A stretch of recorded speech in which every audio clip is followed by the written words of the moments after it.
Viewer discretion is advised.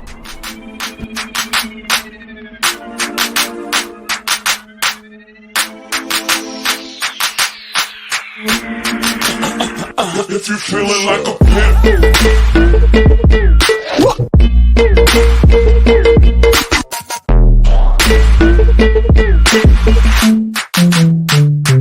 niggas gon' pimp.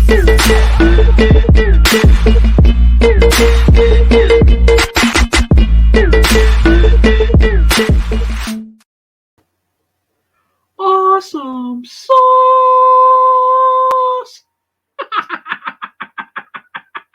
Are you ready to testify? Hello, this is Awesome Sauce Radio. You're on Comic Crusaders, www.comiccrusaders.com. As we lower the phone because eBay notifications are going off. Sorry about that. You can also listen to the replay every Sunday night on Demon Seed Radio, www.demonseedday.com, 7 p.m. Eastern, 4 p.m. Pacific. I'd like to give a shout out to an old class of 92 West Milford High School, to Jason Behrens. Jason Behrens, what's up? Thank you for the love and support. And if you want to get some of his carpentry, Anderson Interiors. You can Google that. I would like to give a shout out to the talented Julie Rocket. We'll have you on a future episode. And I also want to give a shout out to Britt Liberty. How you doing? We'll be going to the Cheesecake Factory together again soon. Now I would like to thank tonight's sponsors. The first sponsor I'd like to thank is the Comic Bug. Go to thecomicbug.com. They have an amazing free comic book day variant for Stray Dogs #1. That is the Jason variant, and it's awesome sauce. Tell the Comic Bug Brian Adam from Awesome Sauce Radio sent you. The second sponsor I'd like to thank tonight is Bird City Comics. www.birdcitycomics.com. Bird is the word. But they have an amazing upcoming slew of variants. I think they're also exclusive to Baltimore Comic Con. We'll be talking about one with our guest in a few minutes. That is the Stray Dogs Goosebumps. They also have an amazing House of Slaughter. Tell Anthony and Laura that this is in the laws of being a drug dealer. This Thursday is for free. We'll be talking. And I hope I can make you guys official sponsors of the show. I love you guys. www.birdcitycomics.com. And the last sponsor of the evening is the Big Apple Comic Con, happening September 25th and 26th at the New Yorker Hotel. Guest of honor is Amanda Connor and Jimmy Palmiotti of Harley Quinn fame, also The Pro with Garth Ennis. Google Big Apple Comic Con. The 25th, the 26th of September, New Yorker Hotel. Blind Adam will be there. Not sure in what capacity yet. But I want to thank all my sponsors. And now, I would like to bring on a good friend of the show, an extraordinary artist, co-creator of one of the hottest series in comics today, The Stray Dogs. Trish Darsner, how you doing? I'm good. How are you? I can't complain. How have things been since the last time you've been on? Oh, man, just jam-packed. We had Free Comic Book Day. That was crazy. And yeah, Comic Bug did have the Jason Goes to Hell variant of Stray Dogs. They had a Virgin variant and they had a trade dress. And all their proceeds went to charity. They donated over $6,000 to the ASPCA out there. That's awesome. I couldn't believe it. It was so good. They had a little movie night. They did autographs and signings. It was amazing. I wish that I could have gone. I was doing my own little free comic book day here in Baltimore with Collector's Corner over in Parkville, which is like maybe 5 or 10 minutes from my house. So we did signings. I sat outside in the blazing heat, but it was all about like the fans coming out and getting not not just into my book, but I mean any book. Free Comic Book Day was amazing. What else did we do? My goodness, it's just been so I much. know you got the trade coming up. Yes, we do. We have the trade coming out September 15th. The only one that will not be out September 15th is the Baltimore Comic Con exclusive, Bird City Comics exclusive, as you mentioned. And that is the Goosebumps story. Yep, that is the Goosebumps cover homage. It is. It's meant to look like a Goosebumps book from our time growing up with the Scholastic Book Fair. Like all the little details are just correct. It glows in the dark. It's kind of, see, you got it. It glows in the dark. All the logoing and the door and the window. They so glow what in the was dark. your thought process of making this variant? Well, first we kind of went back and forth a little bit. They kind of wanted to do an It 2 homage for their cover, but I thought that we would try to do more books, like more collections as our trade paperback exclusives. Now, we do have some novelization homages through the other retailers, and I really, like, in my mind, I just thought they all should be, because, I like to have everything kind of be the same, but not everybody took that and ran with it, and that's totally fine. They're all great. But this one, and there's another one, we had a Pet Cemetery novel cover homage, which was really nice. That one I saw. That looks amazing too. Yes. I also really like the one from Hives Comics, the Blair Witch Project. Oh yes, Blair Witch. That's such a good one. Stan did such a good job with that.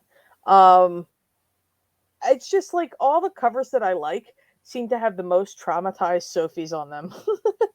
Like she's just so terrorized. My local comic book shop. Mommy, why? She's like, dear Lord, please save me. Why is this? Didn't you put me through enough? Yeah. So now we just traumatize her on the covers. We don't do it in the books anymore. But my local comic book shop did 2 exclusives. That was Third Eye Comics in Annapolis. They did 2. They did a Halloween 3 homage, and they also did The Howling. The Halloween. They're the ones who did The Howling? All right, yep. Cool. Mm-hmm. They're the ones who did The Howling, and what I liked about that one is that it's so simple and elegant. It just tells the story without like giving it away, which is so good. She's just terrorized, and you can't really see her face. But like on Halloween 3, that's like the most traumatized Sophie. She is just possessed. That cover's really great. Oh hey, Doc says hi. Hey Doc. Over in the comments. But yeah, the thought process on the actual trade itself, they wanted to do something that was kind of neat, but they couldn't. We went back and forth on a couple of ideas. They wanted a nice throwback, something that was nostalgic in just the right way. So, I mean, we all grew up with Goosebumps books and the TV show, and, it kind of gives us all those little, good feelings. And it kind of fits in that same vein with the actual story, where it's like kind of a throwback to that classic Disney animation style, but with a creepy twist. So it only made sense. And then, of course, as we do with all of our homages, we tend to go like really hard at them and make them look as close as possible. So, with Tony, I sketched a little Sophie. I did so much work. I sketched a little tiny Sophie on that cover, and then like Tony really, really did the heavy lifting on it. But all the logoing glows in the dark, and the window and the door glows in the dark. It's very subtle, but it's very cool. Not that you would read it in the dark, but it looks good on a shelf. That's for sure. Yeah. And then in the back, it's got a cover collection of the A's and the B's throughout the issues, which was really, That's kind of a cool nice. addition. How cool is it to see the cover gallery that came out last week? Oh my goodness. That thing caused such a stir. I thought we were going to have like riots on our hands. It was just like, it was a surprise because even we didn't know when it was coming out. Yeah,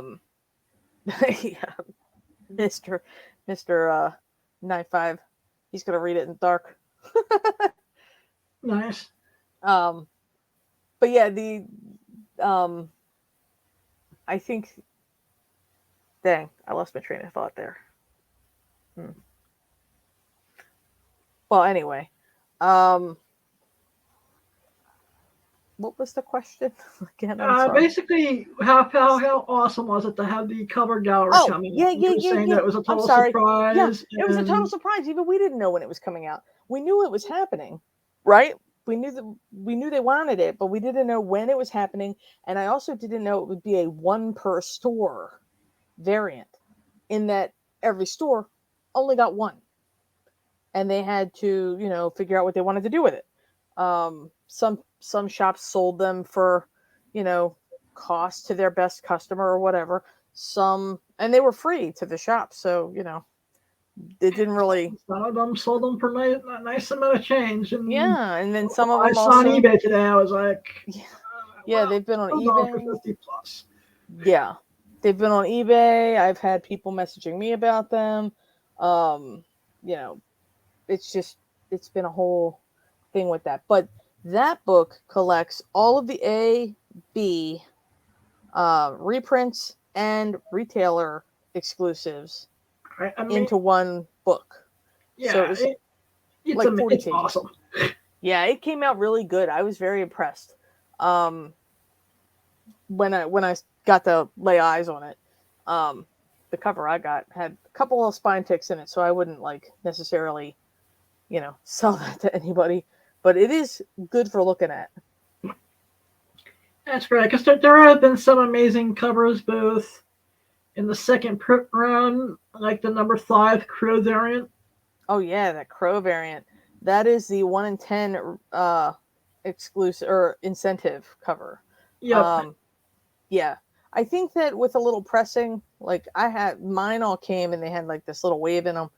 And so I think with some pressing, it might come out better. But with all those dark covers, they always have that little kind of wave to them. Yeah, and of course my new favorite cover for number 5, which is the Shining variant as well. Ah, The Shining. Yeah, that was a good one. Ryan did a good job with that. I only wish that we would have used the wider shot, so you could have seen Sophie could have been the Shelley Long character off to the side, making this face like that. Outside of the obvious, were there any movie homages that you wish you did that you didn't get a chance to do? Oh my goodness! Say, for example, like Evil Dead. Well, we did Evil Dead. We did Evil Dead on number 2, second printing. All right. Yeah. Maybe I just don't remember it. That's all. Yeah, it was Roxanne out of the ground with her paw up in the air, and then the hand pulling her back down by a collar. Oh, okay. Yeah. But we did an Evil Dead one. I kind of wish we'd have done a Gremlins one, or I was told on another, while I was doing another stream, Tony was listening in, and when I was trying to answer a question on this same topic, I said, I wish we had done a Fright Night cover. Well, it turns out for Dog Days, we do have a Fright Night cover, and I didn't have to do it, which was awesome. So, apparently someone else is doing it, but I don't know who yet, and I don't know which store is doing it, but it's going to look awesome, I'm sure. That's cool. I still kind of wish you guys did a Lady in the Tramp cover. Oh, just because it was marketed as a semi Lady in the Tramp. Yeah. Yep. It would have been nice if someone actually did a variant. And of course, I don't have my Diamond account yet, so I wasn't going to be able to do it. But the infamous spaghetti scene. Yeah, it would have been cute, I think, to do something similar where, where it was like that scene, there is a direct to DVD version of that scene, or direct to VHS, or a VHS poster, or whatever it was for that scene. I believe it was painted by a fella named Mike. But anyway, it was official artwork, and I would have liked to seen that too. Maybe that'll be a thing I do on like sketch covers or something. Because what I think we were trying to do was do horror movies and horror posters and horror books and things like that, so that when parents picked it up, they didn't hand it to their kid and be like, "Here's a cute book about dogs." Oh wait. yeah, I had at a convention recently. I actually had to pull a copy of, I think it was number 3 or 4, out of a little kid's hand, and I felt so bad. You're just like, that's cute. You're adorable, child. You can't read this. Not yet, And anyway. I wound up giving them like a bunch of free Mickey Mouse books from the dollar box just because I felt so guilty about having that. It's like, no, that's not for her. Oh no. Yeah, here's some Mommy, Mickey Mouse Mommy, books. I want this. Like, What are you gonna do? I mean, the parent could be really cool. The parent could be super cool about it and just let their kid have it, and that would be. I just didn't want the, in Comic today's day and Crusaders. age, my one thing is that getting that one parent who's Oh, gonna make a yeah. big stack afterwards. Mm-hmm. They'll send a message to the convention and ask a bunch of questions like, "Oh, this vendor was selling this." Yeah, I hear you. Comic Yeah. Crusaders is asking about a Cujo cover. There actually is a Cujo cover. Did you know that the dog isn't actually on the poster? It's just the house and the white picket fence and some dead flowers. And it says Cujo. But we have one. I believe JJ's Comics putting that one out. I could be wrong. It could be Rainbow. Hang on. I'll check. What's up, JJ Comic Art? Yeah. And return your message. Return the message I sent you, please, JJ. Oh, that book, it looks really cool, and I believe it hasn't gone on sale yet. That may be the only trade that hasn't gone on sale yet. Yes, it is Rainbow Comics. Rainbow Comics. Very nice. And there it is for the folks at home. It looks cool. That's awesome. It is like, it's just a classic. Like, and the covers are so good. They just feel so nice in your hands. Like, the whole book just feels really, like, solid. That's amazing. Yeah. So, Stray Dogs has come to a wrap. The trade is coming out September 15th. Everyone go to your local comic book shop.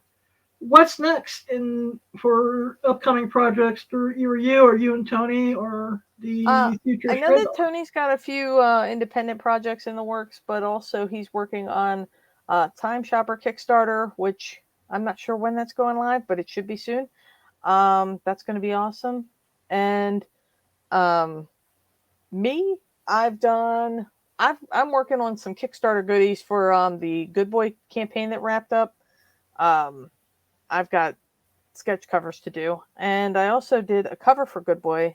I'm not sure when they're going to use this cover, but it is a Speed homage to it's a homage to Speed, the movie with Keanu Reeves, and it stars the dog character Flint as the Keanu Reeves character, which is cool. Speed was one of my all-time favorite movies, so it was really cool to get to do that.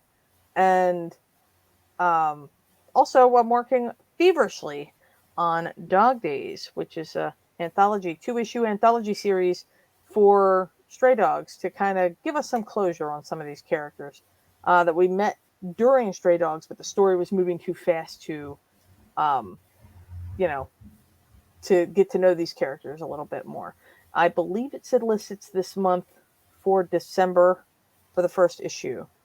That's going to be a really cool book. I believe it's somewhere in the neighborhood of 30-something pages, but it's going to be really cool, nice book. That's awesome. Yeah, that one's going to be great. It's got 6 stories, I think, in the first one, and 4 stories in the second one, and each one is going to kind of either have some will be cute, some will be kind of creepy, some will be really bad, like some will be like really scary. So we got a nice mix, good vibes in this book. That's Scary great. ones and the scary ones and all. That's awesome. What advice would you give for a new creator? A new creator? Yeah, Um, someone t- who either is just starting out or is on the fence about, "Oh, maybe I want to be an artist or writer." Take advice from people. Um, that's what I do because I don't have a lot of experience as a comic creator. I just know that I like what I do. I like the characters I create. I believe in our story. So get yourself a team. Don't work by your. Well, I mean, some people work by themselves and they can do it. I can't work by myself. I need a team. I need people to help me and guide me. Practice every day and ask for help when you need it. Because your first draft of something is never going to be like what your final draft is. So, like, your character may go through revisions like ours did throughout the course of the book. You may draw them differently. I certainly draw Sophie differently now than I drew her at the start. Like, you could look at the character construction when I started drawing her at the beginning of the book to when I continued to draw her throughout the book. She basically evolves through the whole story. The same thing Yeah, with all the characters. I started off very stiff because I wasn't used to it. Now I'm very used to these characters. I'm very loose with them. So I guess it all comes with experience and time. But we didn't have that at the start. We were just kind of rolling through it. But yeah, it just take advice from people. Ask questions. Don't sit silently if you want to get started in comics. Apparently, you gotta hustle. that's great advice. I asked this question to you before we went live. I put it on Twitter. Let's say you were going blind, or knew someone who was going blind. Would you have them pick either a seeing eye dog or a seeing eye pony? Well, seeing eye pony would definitely start a lot of conversations, I think. But it begs the question of maintenance for said pony, Yeah, because I would think that said pony would be very uh, demanding of time. So you might have to have someone. If you were totally blind, you might have to have someone help you care for that pony. Versus a dog. Dogs are pretty versatile. They can go pretty much anywhere. Um, you know, but I mean, I'm guessing it might be. What kind of pony are we talking I about? Like a just dwarf pony? have I a just think it harder would be time cool. seeing a pony. Yeah, I do too. I have a hard time seeing a Like pony. I said, I can't see going in and out of places. Actually, no, the Vegas Strip, they might think it's part of a show for like 5 minutes. And then they're like, "Nah, that pony's taking him somewhere," you know. Yeah, yeah, wait a Um, minute. I wonder what show he's in. But I but can't see, like, say, for example, downtown LA or downtown Baltimore, or especially downtown Manhattan, like New York City, yeah, just walking around being with a on a pony. pony. Yeah, I would put like a hat on him, and he's just with me. This is my buddy. We go everywhere together. You know. Um, it, it would just it would just be a conversation starter. I mean, I've seen like the like videos where there's like a horse, like a therapy horse in a hospital. So I suppose I've nothing's seen out of those too. reach. Yeah. So I mean, I suppose nothing's out of reach, but I would be more apt to not run up to like a seeing eye pony or like a therapy pony as I would be if it was like a dog. So like I think both sides have pros and cons. It's at least I think on the plus side, because I'm like this with my friends who have seeing eye dogs. Hmm. Even if the dog is working, people still want to come up and pet the dog. Hmm. Or you actually, my one friend, she has a sweater on the dog. Oh my Dog gosh. is working. Do not pet it. Right. You But know I what? love this I love this pony with the vest on. Aw, that's so cute. Speaking of ponies, you're also known for My Little Ponies. You have any future pony work? Not right now. I am, constantly kind of keeping my name in the My Little Pony mix. They've got a new generation of My Little Pony getting ready to start. There's a movie coming out, I think, sometime this month. I want to say it's the 22nd on Netflix. Okay. And it's just looks like a lot of fun. So, I'm sure it'll be shown in my brother's house at least 500 times. oh yeah, folk will have it on repeat, I'm sure. Yeah. There's a lot of cool actors that are going to be in that one, in the movie. But then it's going to also be like an ongoing series afterwards, and the voices will be different. But there's a lot of like Jane Krakowski's in it. She's funny as heck. Nice. You know, dang, what's his name? I always just want to call him Professor Chang from Community. He's so I funny. can't But top of my head. yeah, it's like right on the tip of my tongue. He looks so funny. Yeah. But yeah, he's gonna be in it, and Jason Marsden, I want to say, is in it. Oh wow. So I mean, and I forget the name of the two leads because I don't really keep up. I haven't really been keeping up, but the female leads, they seem very cool, very down to earth, very into the whole like scene. And I think it's going to be a lot of fun. And I want to keep my hat in that ring because My Little Pony is what I grew up on, and it's also what helped me get into this industry to begin with. So I'd like to just stay in touch with it. That's awesome. My Little Ponies is an amazing franchise. Yes, Comic Crusaders. I did see that. That's an old one. There's also a Rainbow Dash one. Rainbow Dash versus Starscream from Transformers. Yeah. That was a good one too. Did you ever see on YouTube the little parody of the My Little Ponies versus Pokemon? It's a battle rap. Oh no, that'll be one I have to check out. I mean, I'm usually pretty. I'll email it to you later. Yeah, because I'm pretty good with. It's funny.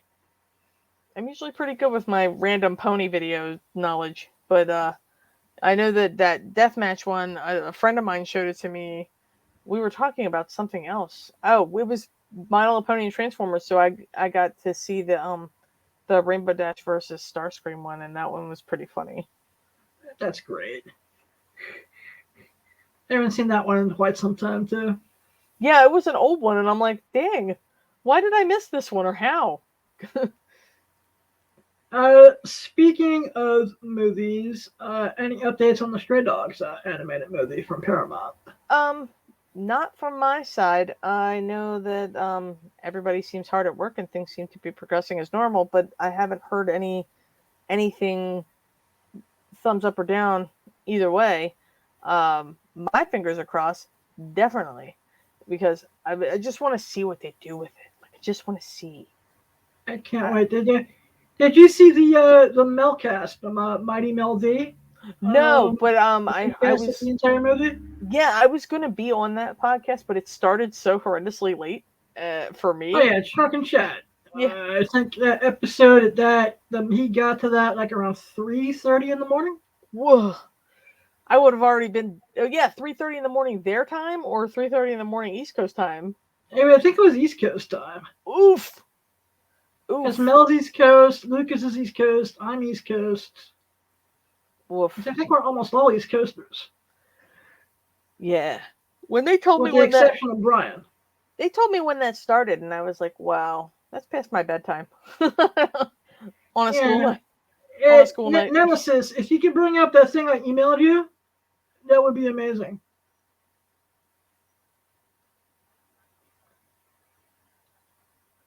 I think Mel went character by character. Oh, yeah, I'm sure he did. Mel's a great dude. What's that? Mel is a great dude. Mel's awesome. Lullaby and good night.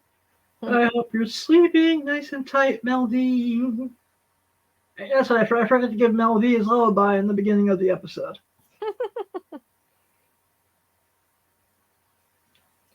So the only one I remember off the top of my head is I think he cast a Tara Strong as Sophie. Oh, okay. Yeah, I mean, I could see that. I could definitely see that. And everyone else I forget. I don't know if the slides came up or anything. So No, I don't see any of the slides. I saw the craft cover come up once. all right, maybe when Lucas comes on, I can, I can have it brought up again. Sorry about that, Trish. Oh no, you're fine. I'll email it to you as well. I think You- you'd get a kick out of it. Yes, I would love to see it.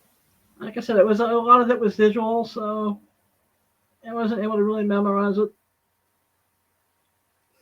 I have to go back and rewatch that that podcast. I meant to what I really wanted to see was that Lucy was the one who told me about it. Shout out Shout out to Mama Lucy, Mama Lucy, Mama Comic. and the rest of the comic book women. Yeah. My favorite Spice Girl. I don't really have a favorite. I always like them as a team. Yeah, you guys made me spend money on the last episode you were on there. Oh, we did? Uh-oh. Yeah, the Peggy Carter episode. Oh, yeah. I actually went and bought that Soto cover that you guys were talking about. Awesome. That's awesome. Speaking of What If, are you caught up on all the episodes? I did not see the one that was out today. As soon as this is wrapped, I've got one thing to work on, and then I'm going to be watching that. All right, cool. So we're at the same spot. Did not see Marvel Zombies yet, but yeah, no, me neither. But it looks awesome. The other four, what are your thoughts? Oh my God, the multiverse of sadness. I was so broken after that episode. I was just sitting at my desk like, oh, why did this happen? Why was he so foolish? I mean, the Doctor Strange one really brought tears to my eyes. Yeah, it broke me. I was like really broken. The one before that was also the Avengers episode. Yeah, the Avengers one, which was also a downer. Yeah, I was just like, oh, I did not see that coming. Like I didn't see the twist part coming. I mean, I knew what was going to happen, because obviously it's like, what if something was different? But I didn't see the villain of that episode, and then at the end, they totally just twist the knife. That was so good. Give me movies that look like that. Give me entire movies, entire remakes of the entire Avengers franchise made what this I really way. also love is they got most of the original cast in these movies to reprise their roles.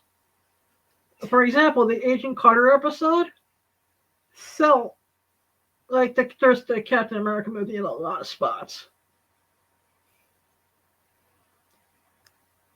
It was really good. I really enjoyed the first Avenger remake.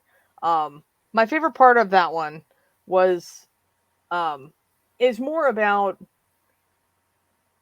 Peggy being like not just the personification of all that power, but knowing that she was a very powerful character and powerful influence in the Marvel universe anyway.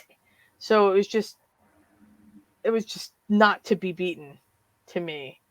And I could have seen a whole movie made just that way. Yeah, I also like how they swapped roles between her and Steve. Mm-hmm. And she's also reassuring Steve that he's more than just a suit. Yeah, exactly. Yep. Hey, Adam, it's Lucas. Hey, what's up, brother? Hey, nice to meet you, Trish. Hey, I am Lucas Sheena from Comic Crusaders. I am just the man in the corner, just peeping in.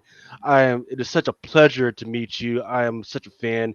Hey, once again, shout Lucas, out to you happen to was able to pull up that the Melcast? No, sir. No, I asked him about it. He said he sent it to you. You Yeah, I see tried this, to send it and to for me, some reason so it it did hasn't not gone attach across. again. But you know what? We'll try and get that going across at another time, because I also tried to pull the video. Maybe we run through that, but I was unable to. But Right. look, it doesn't need to. We don't need those cheap tricks, because once again. I was just trying to, I wasn't trying to do a cheap trick. I was just No. That's good, because this, once again, I am a big fan. Look, this is even just the third print, and look how beautiful this baby boy is, man. The Scream homage. So good. Absolutely, man, freaking absolutely. You know, just absolutely beautiful stuff. And I believe you wanted to talk about one of the other covers that's coming out as a trade paperback. And We'll that is talk the about that a little Goosebumps, bit which we later on. already touched upon.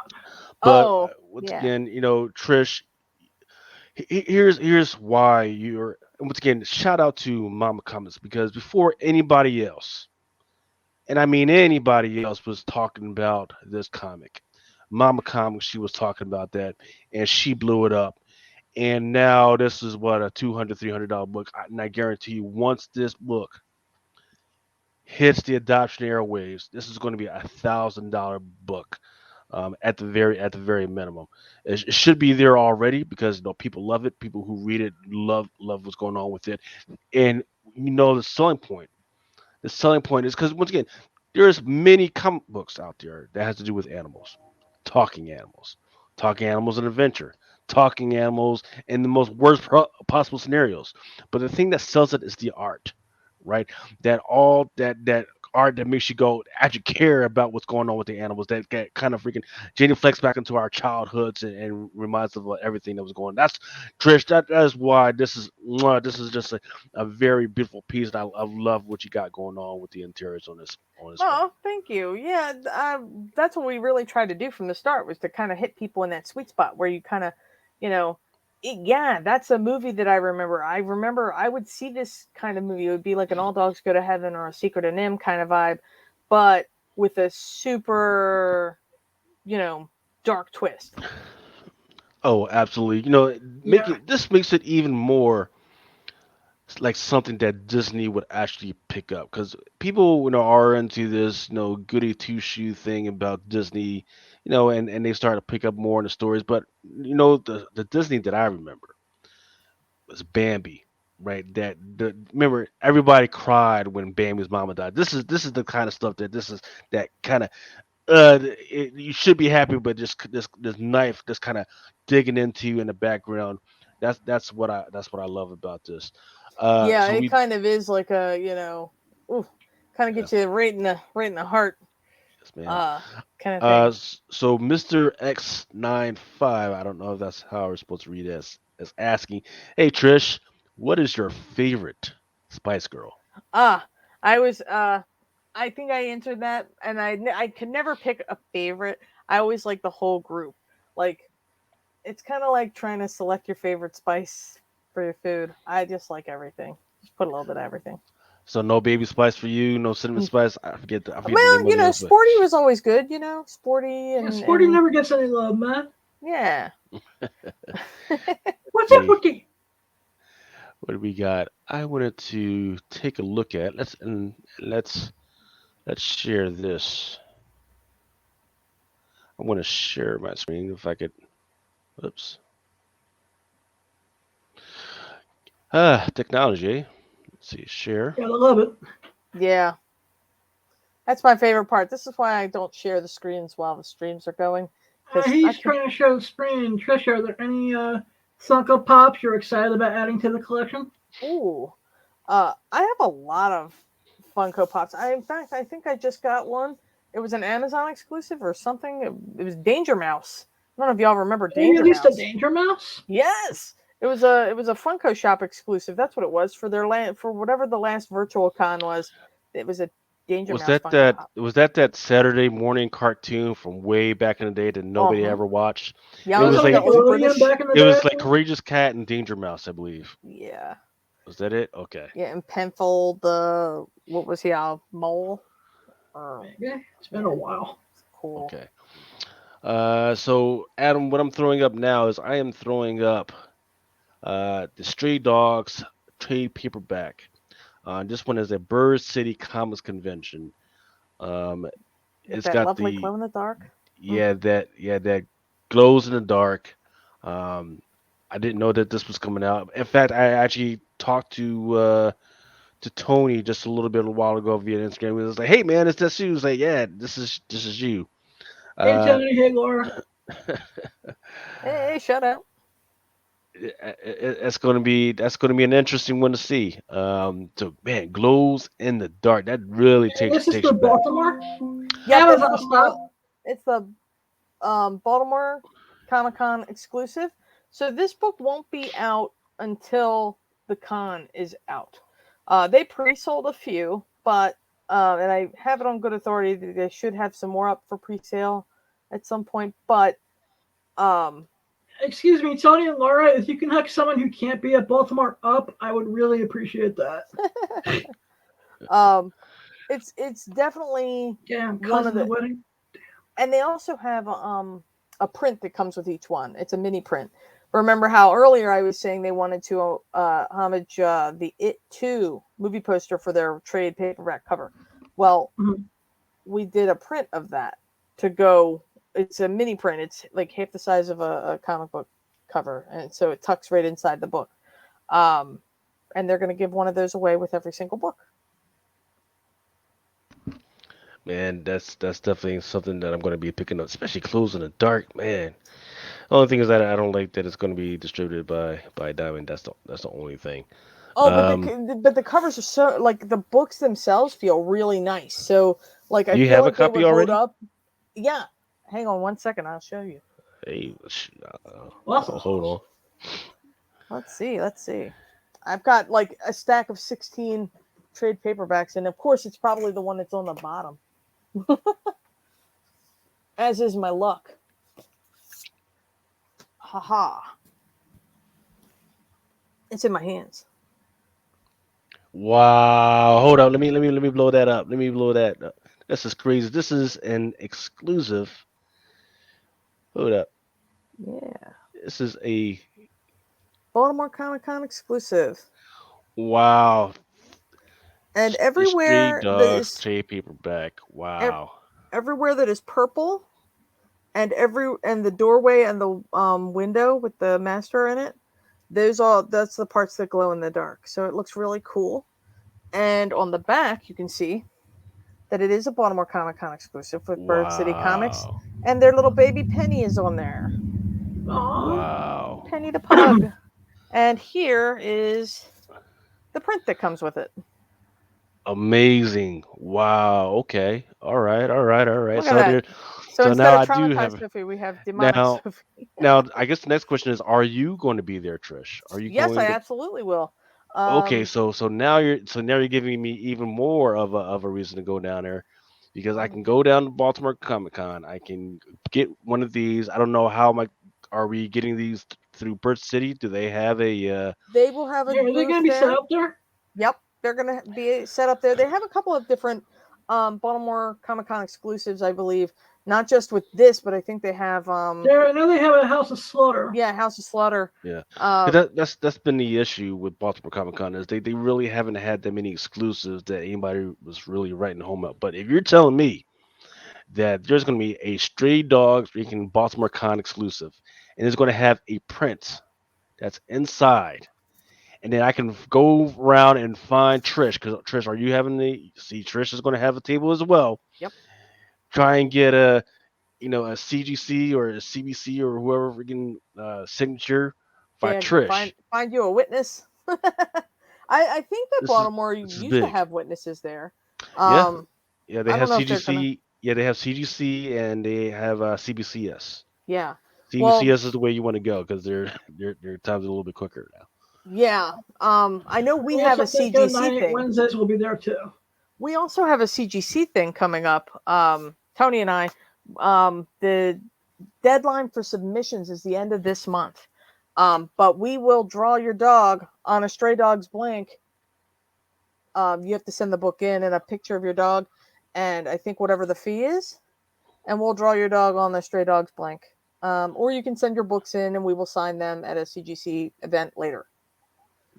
And then this is the Interesting. A cover for the trade. So this is Right the now, yeah. Right link. now, is that the foil cover or what is it called? I forget. It's not necessarily foil. It's Oh, it's spot gloss, which I love. yeah, So you can see like the matte finish on this side, and then you can see that the Sophie is kind of shiny. yeah. And Trish, you and I were gonna have to talk behind the scenes because I'm gonna have to make you an offer for that one because that one's gonna. Excuse me, Trish. yes, I had a sponsor of the show. Shout out to Calamity Collectibles. shout out. Want to know if for some reason will there be future chances for commissions for dogs anywhere in the future outside of the CGC? Yeah, after the CGC event, I'm sure that Tony and I will probably, take private commissions for that stuff. Or at least I will. I can't speak for Tony. Um, after the I've gotten a couple questions CGC about event. it for the last day or two, so I just wanted to answer. Yeah, might as well get that one answered. Yep. Yeah. So I guess the next project after Stray Dogs has got to be something like Stray Cats or something, huh? We're working on Dog Days right now, which is our little anthology series. There's 2 issues, 10 little short stories that visit these dogs again, because our story moves a little quickly. You have to get through it pretty fast at the pace that it's at. So we decided to do a few little stories to kind of meet these characters, get to know them a little more, get to see them again. Do some justice to ones that we didn't feel got served right.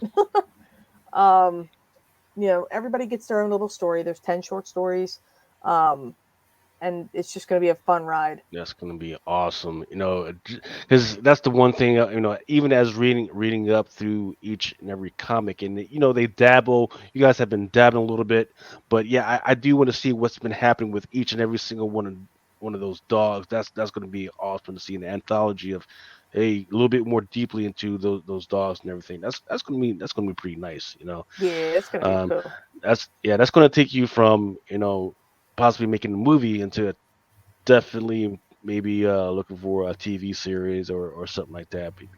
Well, I mean, That it's would be already it's really already cool. there. That would be really cool. I'm just hoping for that movie. Like right now, like my fingers are crossed and everything's crossed. It's just gonna be like it's it's already cool that they optioned it, right? But like I just need the cherry on top. They just have to make it. So like just Well, with all the different trash that's out there that's been adapted already, sh- I mean, and I everything's mean, kind of getting its own thing now. I mean, I think something is killing the children got picked up. Um, yes, mm-hmm. Yep. Noctera got picked up. Um, Yeah, you one of the know, latest news, and on one of the latest Awesome Sauce shows, I actually talked about this one that I actually lost it. I found it, Oblivion Song, which is Jake Gyllenhaal has agreed that he's going to do his thing. dang. He's going to be the main character, so I found that finally. Um, yeah, I mean, there's so much stuff that's out there that I don't really think that it had enough, but Stray Dogs they got to give it a little bit more rust. I mean, especially once people see the visuals on it. Oof, Once oof. I mean, I, I love the story and believed in the story anyway, right? So we just need folk to, we just need the Paramount folk to just see sense and get this thing made. It's or at least uh, extend it until they can get it made. Whatever. I think it's going to be really really cool if they make it, to the vision, the way that we have it in the book. I think it'll be beautiful. I think that there are a lot of talented artists out there that could recreate it for us. And heck, I'm free to help. Yeah, I mean, well, have you had any experience with animation before? I have a very strong passion in animation. Not that I've been able to really do it with any success. I just need more practice. Um, I started doing animation tests like a long time ago. I did, some walk cycles and things like that with different characters, and um, like I even learned some stuff from an online Don Bluth taught course, where it was really, before he started his real online school, for real money, back when it Yeah. was free or whatever. It was like a membership or whatever you had to pay, but it wasn't anything like the school he's got now. Um, but yeah, I did some stuff during that, some character animation. Um, but I never really got assigned a scene. I don't think we really made it that far. I did do a walk cycle though; it was really nice. Yeah. Well, you know what? I'm still surprised that they decided to animate. And Adam, this is in one of your call outs. I'm going to put this up on the screen real quick. Marvel's Zombies. This is one Mm. of the books that you called out. Yep. Um, The the second print of #1, the Spider-Man #1 Todd McFarlane homage. Oh my gosh, Marvel Zombies is terrifying, but also cool. Yeah, and they just got done maybe like a year ago with this one other series called Marvel Zombies Resurrection or just Marvel's Resurrection. So they're going balls deep on this whole zombies thing. I don't know why they decided to go with, well, I guess that's whatever when they wanted to go with animation, but that is what it is. But You could get so extreme though with it. Like that's what I really like about this What If series because all the action seems faster, all of it seems harder hitting.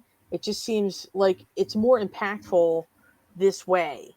So you can do a lot more with an animated body than you can do with a human body as far as an action sequence goes. that's Like the true. way Peggy flies off of that building when she first shows up in the first episode as, Captain Union Jack, whatever she had on. When she shows up and she lands on the ground and then she picks that truck up, that is more believable than watching Steve Rogers do it. Like That's to true. me, than watching Steve Rogers, than watching Chris Evans do it in Captain America: The First Avenger. I was just like, I mean, it looked cool in Captain America: The First Avenger, but like seeing the animated Captain America do it, it was just like more impactful. Like you could really just get it. Most definitely. I mean, look, they definitely are probably going to want to do that going forward, especially when you consider all the lawsuits from these actors that are all of a sudden, they're coming across actors and actresses who were like nobody that nobody really cared about until they got into an MCU universe thing, and now they're acting like they're the cat's meow. So, Oh, are we talking about Black Widow here? Oh wait, I want to drop any names to oh, Lucas. oh Oh, no, I've well on Drunken Chat, I've talked strenuously about what happened, what's been going on with that, and mm. Yep. I forget the actress name for Shang Chi. Uh, he was a general photo model, like the guy in the background going doing Oh this, yeah, and I now saw he's memes going talking around about like, that. and now he's talking about how he should have gotten more respect. Like, dude, you were this guy.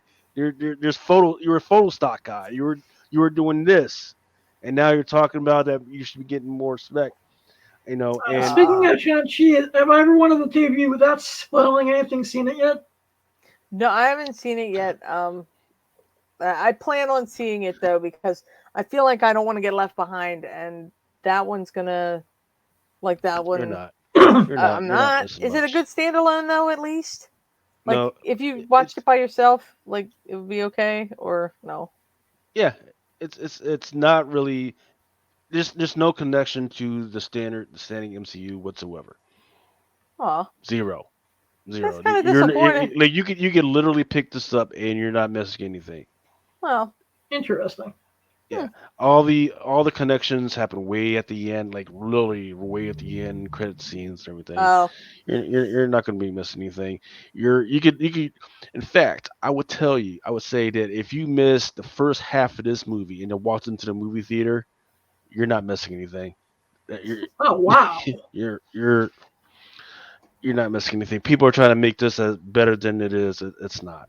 It, I'm not saying that you're wasting your money, but no, look, it's amazing that it's making the money that it is, which is at what 72 million through the opening weekend, I which is want to say fine. it's probably one of the like best movies that's been released in the actual theaters since the pandemic's been kind of, you know, it's been Yeah, one of the more hotly anticipated. I mean, because, Black Widow got delayed and delayed and delayed, and everybody kind of lost interest. And then, we had Wonder Woman that got delayed and delayed and delayed, and then everybody kind of lost interest, and it was horrible. yeah, right. And then, well, the worst part about it is, and I forget the name of the director. Is it Patty Jenkins? The Yeah, name Patty of Yeah. the what? Jenkins. Yeah. Yeah, the name of the Wonder Woman director. She got paid. She got her money. She got paid as if it was going to be $1 billion movie. So she should have been okay with it. But then instead, she opened up her mouth and stalked them out. Well, you know, they shouldn't have did that to my movie, and then they should Mm. have opened up in the big theater. Like, ma'am, ma'am. Well, I mean, We're I would have still in the been middle of it, you mad. know. I would have been Amazon, mad stop. if I would have went to the movie theater and saw that bull crap movie. Well, you want to know what's really funny is a guy I dated way back when, my first boyfriend, he was in that movie. He was an extra. He got his butt kicked by Wonder Woman in the mall, which made me laugh. But you know, he's a good guy. Good guy. Shout out Lion. Shout out Lion. He's a good Yeah, dude. it's going to be interesting. I do find interesting the last news about the Black Widow movie that I saw was uh, what's his name? Something Cumber Snatch, whatever his name was, the Oh, dude from Benedict Doctor Strange. Cumberbatch. Yeah, he was talking about the interdynamics about the lawyers and the lawyers on the MCU side, lawyers on Scarlett Johansson's side, and I think that's where most of the tarnation is going on because once again there is that SAG after that's the Screen Actors Guide. They just came out with their memo and the memorandums of the new contract going forward. It's going to be going on for the next 4 years. And of course, there's the thing about production companies can't be double dipping. You can't act as the talent agency and the production company on movies and everything. And that's really where CAA is coming from.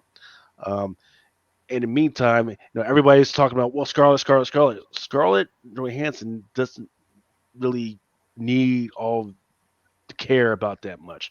All she needs to make sure is that her checks get there on time, make sure that the proper amount gets there on time, health insurance, blah blah blah.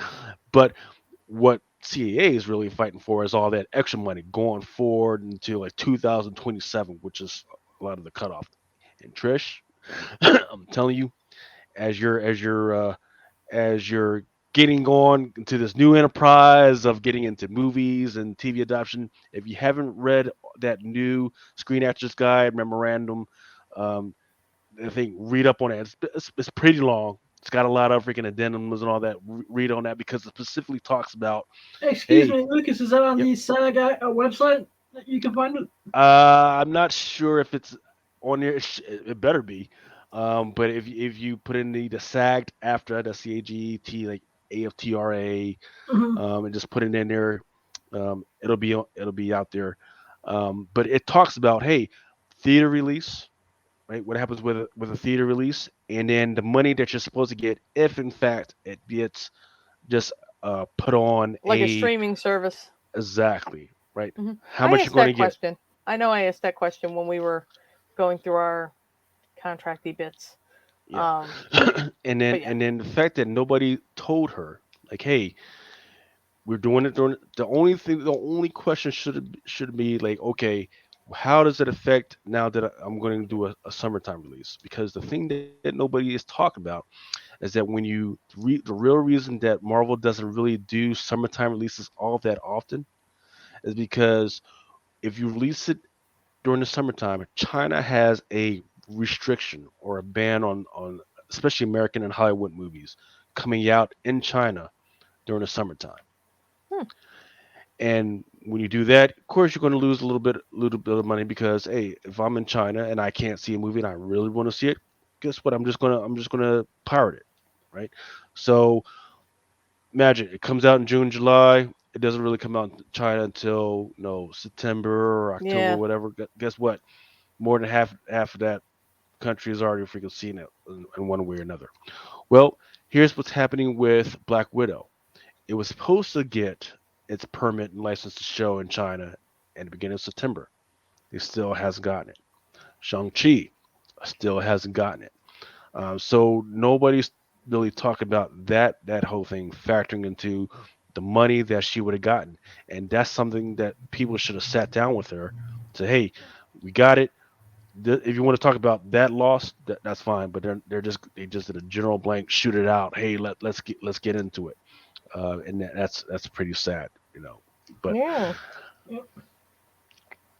so that if you really want to get down to anything, want to talk about, hey, what's going to happen with our China numbers if we do it during this time? Yeah. Yeah. No kidding. I'm just gonna. Well, I mean, I again, that's a whole foreign entity. Like all of that just feels very special to me. Um, And so I don't know sign we with have. CAA. Don't sign with the CAA talent agents. Oh no. Yeah. We I know we have we have an agent and we have a Amazon lawyer stuff. that's working on that stuff. So, we trust them. And I'm not an actor, so I wouldn't see anything past what we've already negotiated for, I'm sure. So it's Well, what hopefully did you, they get some good actors for it and they've taken care of themselves.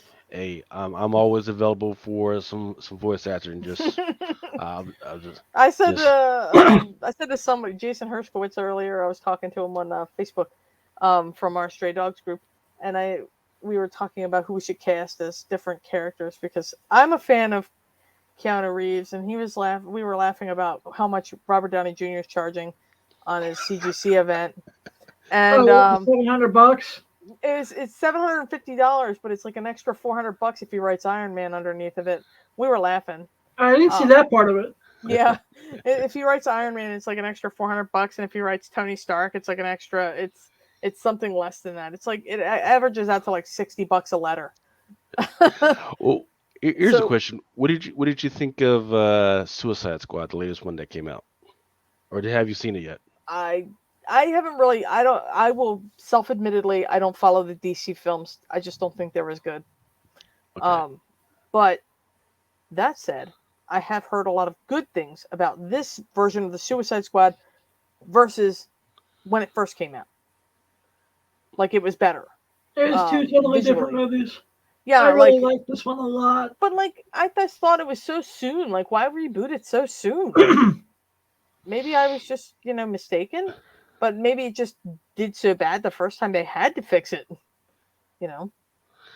I don't think so because culturally, once again, culturally, the first Suicide Squad had such an impact over the comic books industry as a whole. Hmm. It brought in a lot of young women and little girls who were like all about Harley Quinn. Even my wife, who cared nothing, and I mean absolutely nothing about the comic book industry, was all enamored with what was going on with Harley Quinn. She started buying the comic books and everything, and then they started messing up with the whole birds and prey. Yeah, So the Birds of Prey thing. I mean, like I. This is why they lose me sometimes because like there was Suicide Squad, fine. Of Harley Quinn, great. But then Birds of Prey came in, and I wasn't familiar with any of those characters. So I'm like, who are these people? I don't want to have to go buy 60 comic books to figure out who these people are. right.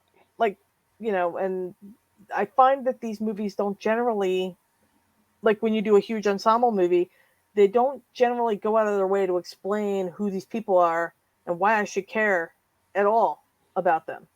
So, like in the first one, it's like, here's a flashcard. This is Harley Quinn. Here's a flashcard. This is that guy. This is the, guy who's basically a Human Torch. That guy, but not the Human Torch. Well, I do think that one thing that they did do well is John Cena as the Peacemaker. Um, I because my can't even wife, see him. yeah, my wife doesn't even watch wrestling, but she knows who John Cena is, and Yeah. I think that was one of your other Oh, picks, see. Blind Adam. I'm looking at Peacemaker #1. Why did you want to bring that one up? Just because I'm starting to see a lot more news about the Peacemaker TV show hitting HBO Max, and it's the one thing I really really loved out of the Suicide Squad movie was John Cena as Peacemaker. Okay, okay. And then the other one that I have up there for you is Harley Quinn, the Reaper series #57.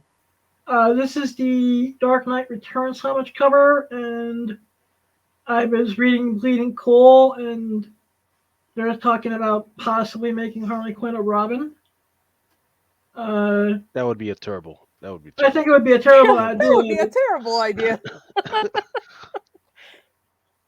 feel like That's just she'd that not try one to book kill realistic. him they constantly. mentioned as Harley Quinn being Robin was that cover, and that is a sweet cover, anyways. I just feel like she would just be trying to kill him the whole movie. Like, She should be trying to kill him. like that's her thing. Like she's insane. She's kind of a Well, light basically in switch. the comic, she's been redeeming herself as of late.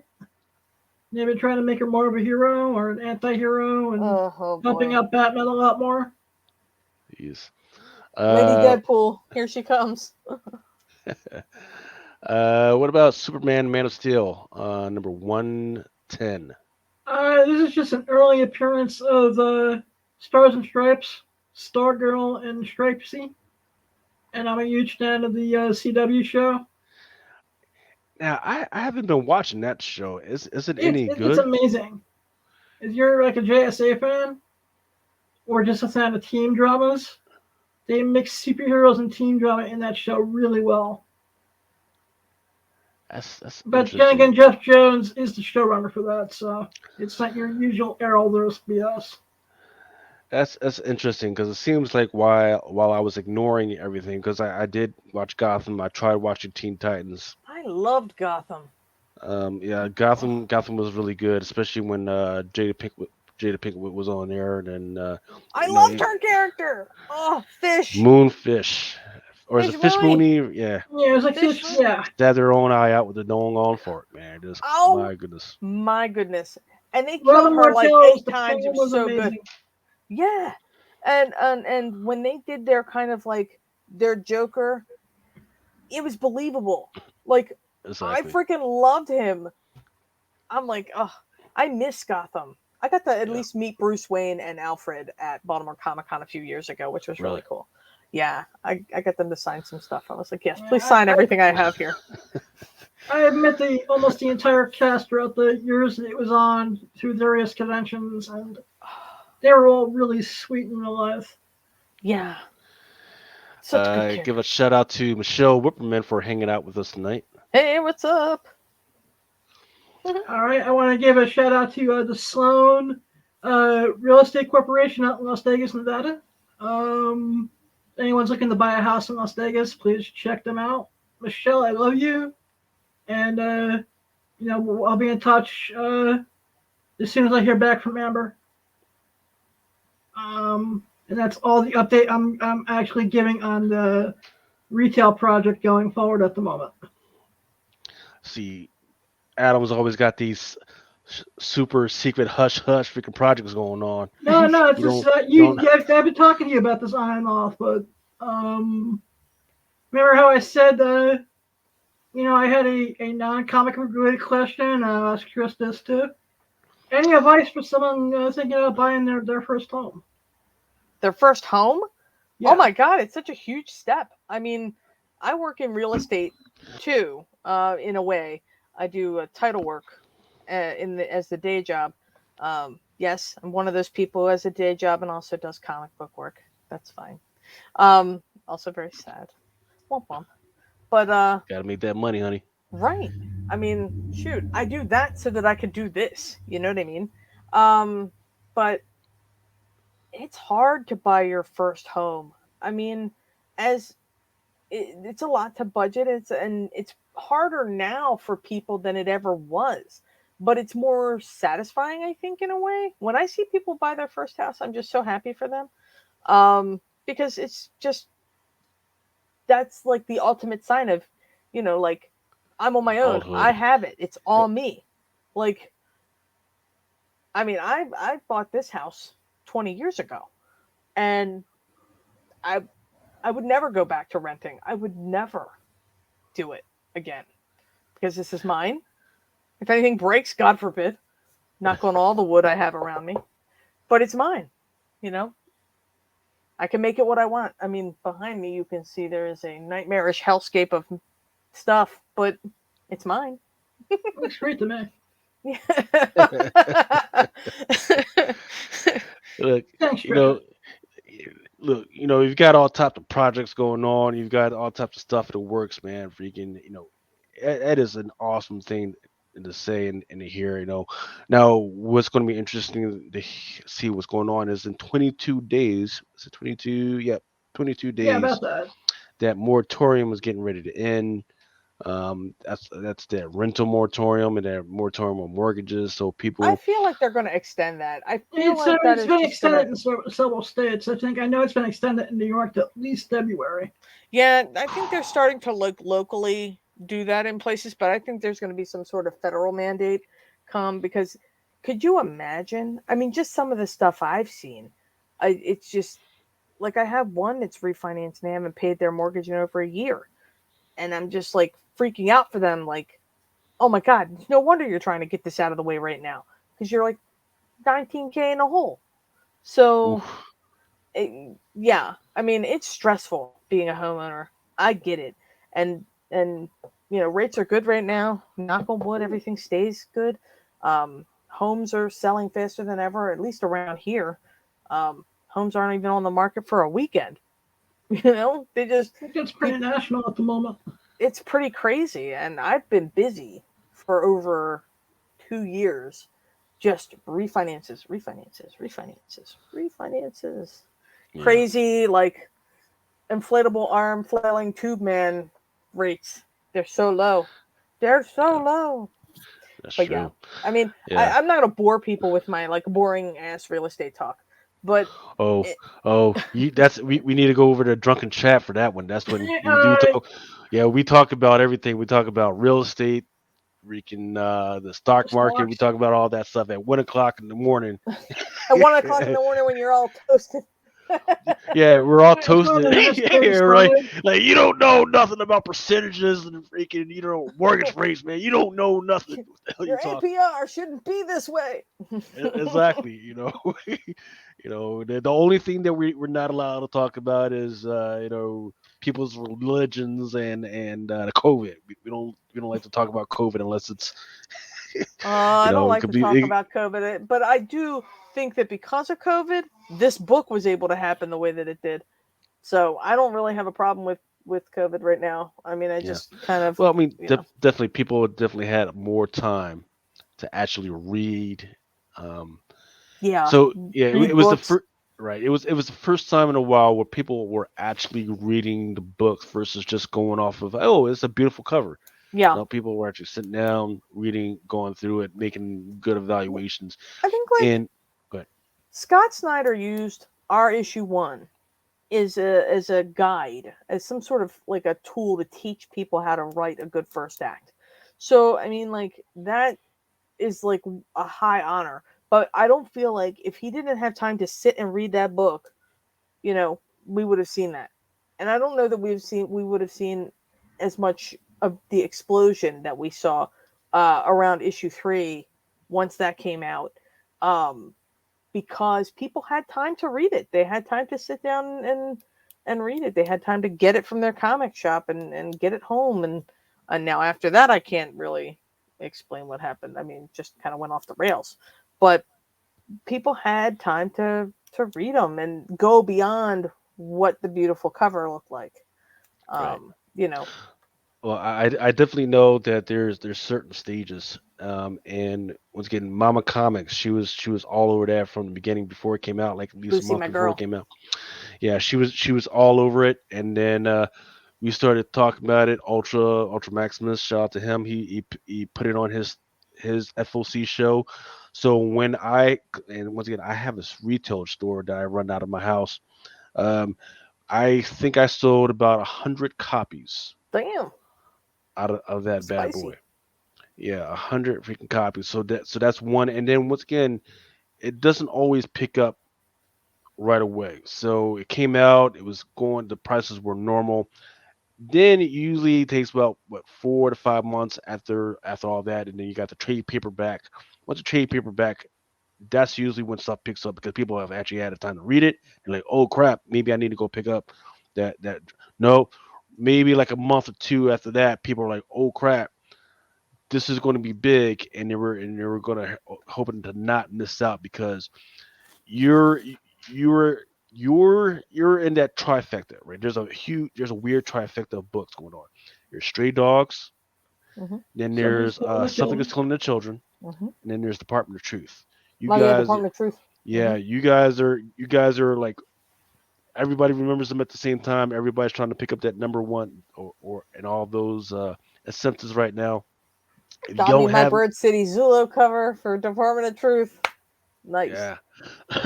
um, it was just one of those weird things where people were actually picking up the books and reading the books. So now everybody's going to be looking out for that. Hey, what's the next Stray Dogs? What's the next Department of Truth? What is the next Something That's Killing the Children? Because I think that boat to get cheap copies of that are gone, except for that maybe that Baltimore Oh, the con exclusive. Baltimore exclusive. Yeah. Well, there's two. I think there's two trades. There's a reprint, or not a reprint. There's a trade exclusive for Canadian store called Indigo.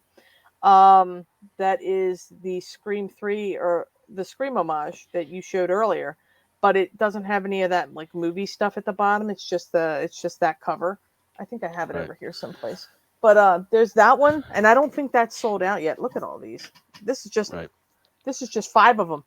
Um, but like Bryce Comics has this one, and there it is. There's the Indigo. Indigo has Nice, this one. Nice. nice. Um, Black Cape has that one. Ooh, I haven't seen that one before. Yeah, Black Cape Comics exclusive. I don't know if they're See, sold this out is or not. yeah. See, that's gonna be weird, right? Because usually it's just those single periodicals, right? Yeah, Now exclusive retailers are trades are doing their crazy. own graphic novels. Hmm. That's gonna be weird. Is this the I've first never. time there's been a store exclusive for trades? Mm-mm, nope. Um, I believe Department of Truth had something like 57 different exclusives for one of theirs for their trade. And I'm just like sitting here crying, like, who's got a checklist? Anybody? No? Okay. Somebody said they had 57, and I was like, okay, challenge not accepted. But we got 16, so I guess we're pretty good. Um, but yeah, it's gonna be Well, all I know is that they completionists better are be gonna have a giving you headache. at least what 20. They better be giving you at least 20 and 25 copies per cover. That's all I know. Uh, oh my gosh, my house isn't big enough to fit all that, but I did get quite a few of the A cover, and I got quite a few of the Goosebumps cover. Um, but the rest of them I kind of didn't do that much. I know we had like three or three or four of each, something like that. I've got enough to keep one for my collection and then send down the river. Well, yeah, when you hook up with CGC, just take those A covers to CGC and say, Oh "Hey, if you man, want me to sign anything, you better hook me up." I got a You whole know. complete set my of everything that we did for Stray Dogs. I'm taking with me to CGC to say, hey, can you help me out? Just Yeah. grade all this. Here's a bunch of money.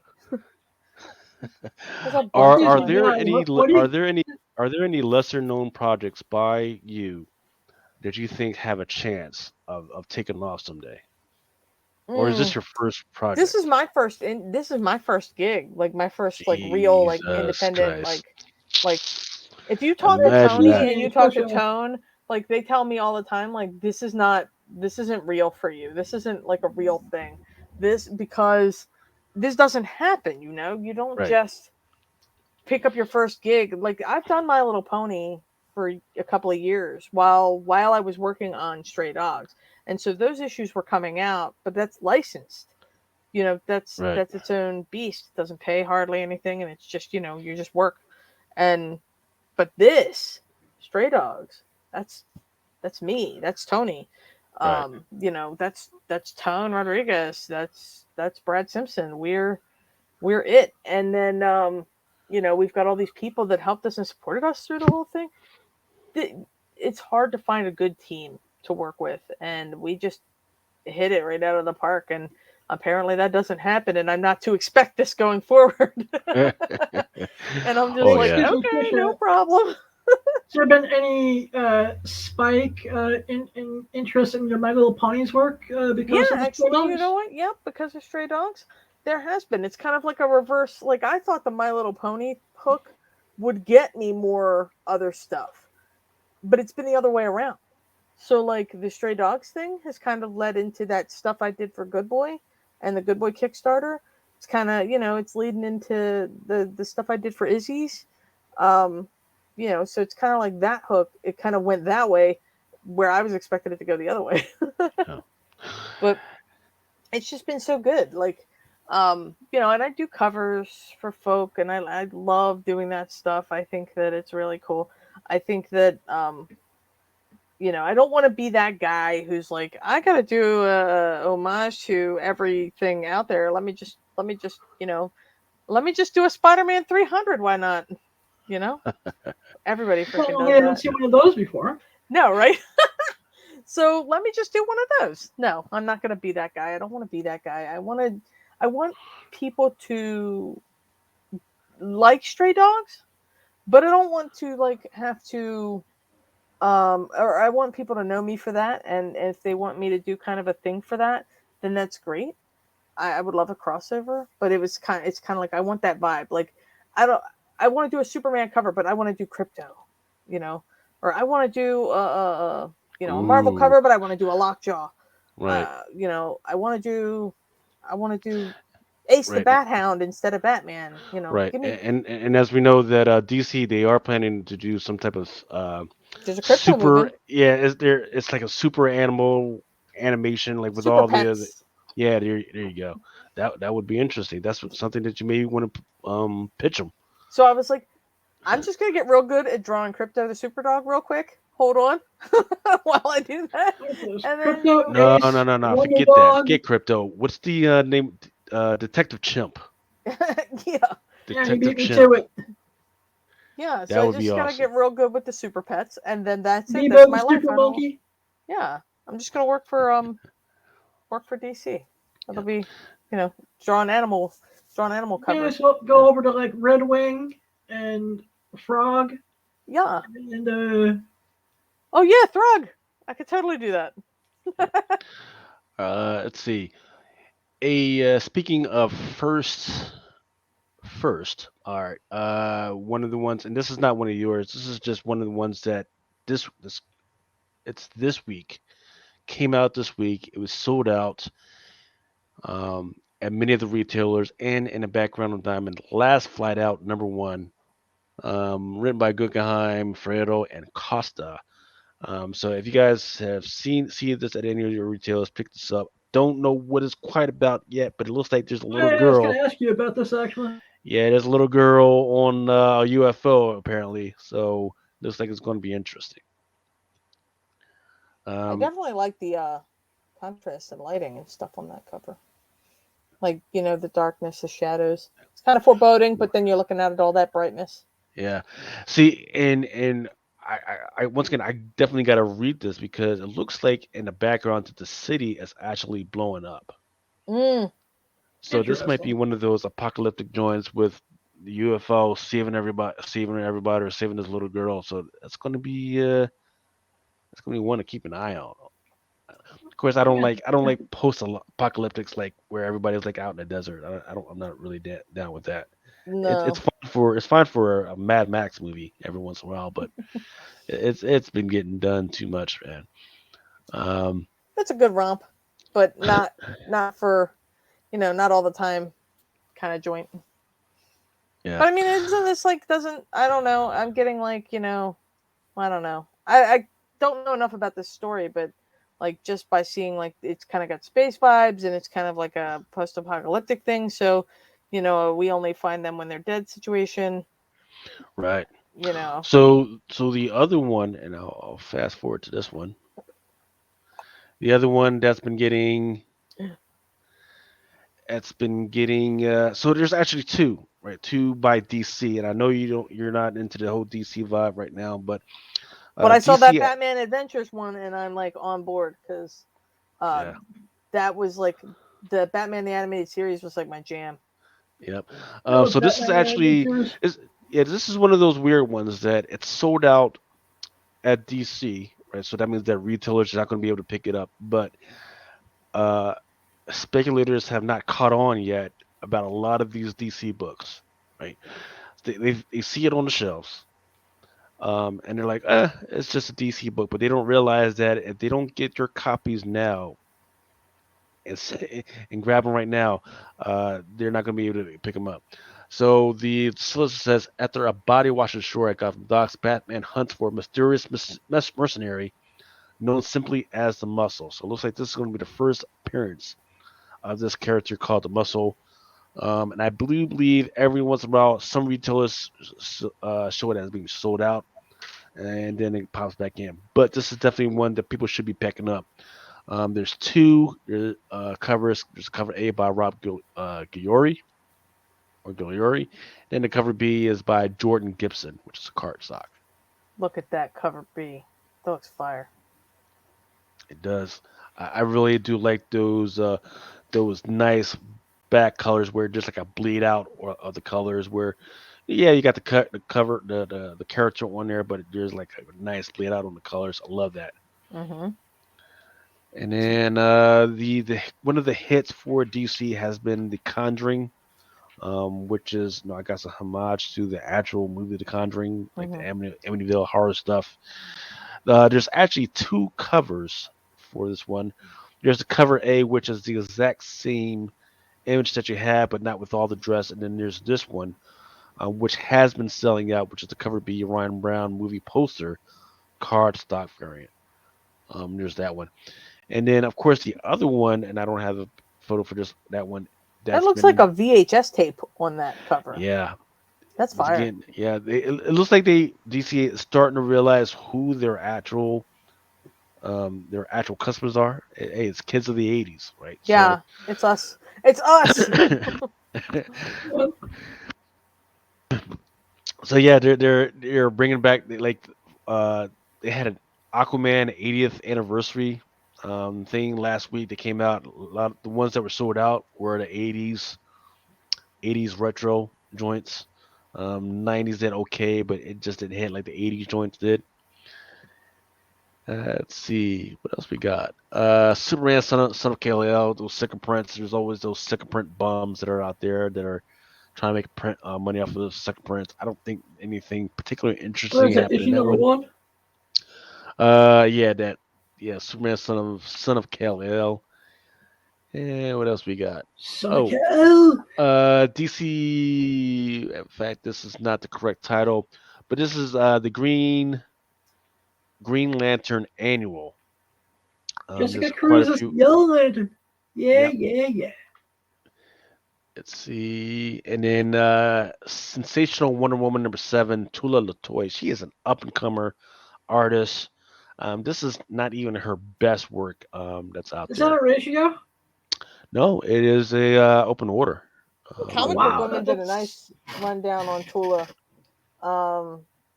But yeah, and they did a market report on her. She's a up and comer. Get Yeah, it. lot of good stuff. So I'll have to go check out the fortunately, comic book most of her woman stuff market report. is with DC right now. But hey, you know what I fear for her is that the Jenny Frison stuff, right? No, Jenny Frison stuff is amazing, absolutely amazing. But most of her artwork is with DC, so a lot of people ignore her, right? I remember going to one Baltimore Comic Con, and I'm looking for her table, right? Because I had some stuff to get signed, and I walked by her table like at least 2 to 3 times, right? Because I was expecting like this big group. No, it was just her, just She's just sitting, chilling. just chilling, and I'm like, I'm looking for the Jenny Frison table. And she's like, hey, it's me. I'm like, what the fuck? hold, hold up, wait, what? I was able to get a CGC witness real quick, get her to sign the book. Damn, That was that's like good. really, y'all really tripping. Her stuff I is think better that like than a lot of people hit Baltimore before they hit big, and then because I've been at Baltimore for years, and this will be the first have time you. I've gone to Baltimore since this book. You know, so we will see what surprises await at Baltimore Comic Con. I know that Bird Well, City's coming in, and Tales from Flipside Book are coming in. A bunch of people are coming oh in. yeah, the whole CBSI community is coming in. The whole drunken chat community is coming in to get drunk. In fact, Trish, you got to come out drinking with us. Oh my goodness! I don't think anybody wants me to just fall asleep early. That's what happens when I get drunk. Oh, we're gonna go out drinking. Unfortunately, Be I will be not be back in at the hotel Baltimore room by this nine year. o'clock. Everybody, Trisha's sleeping here tonight.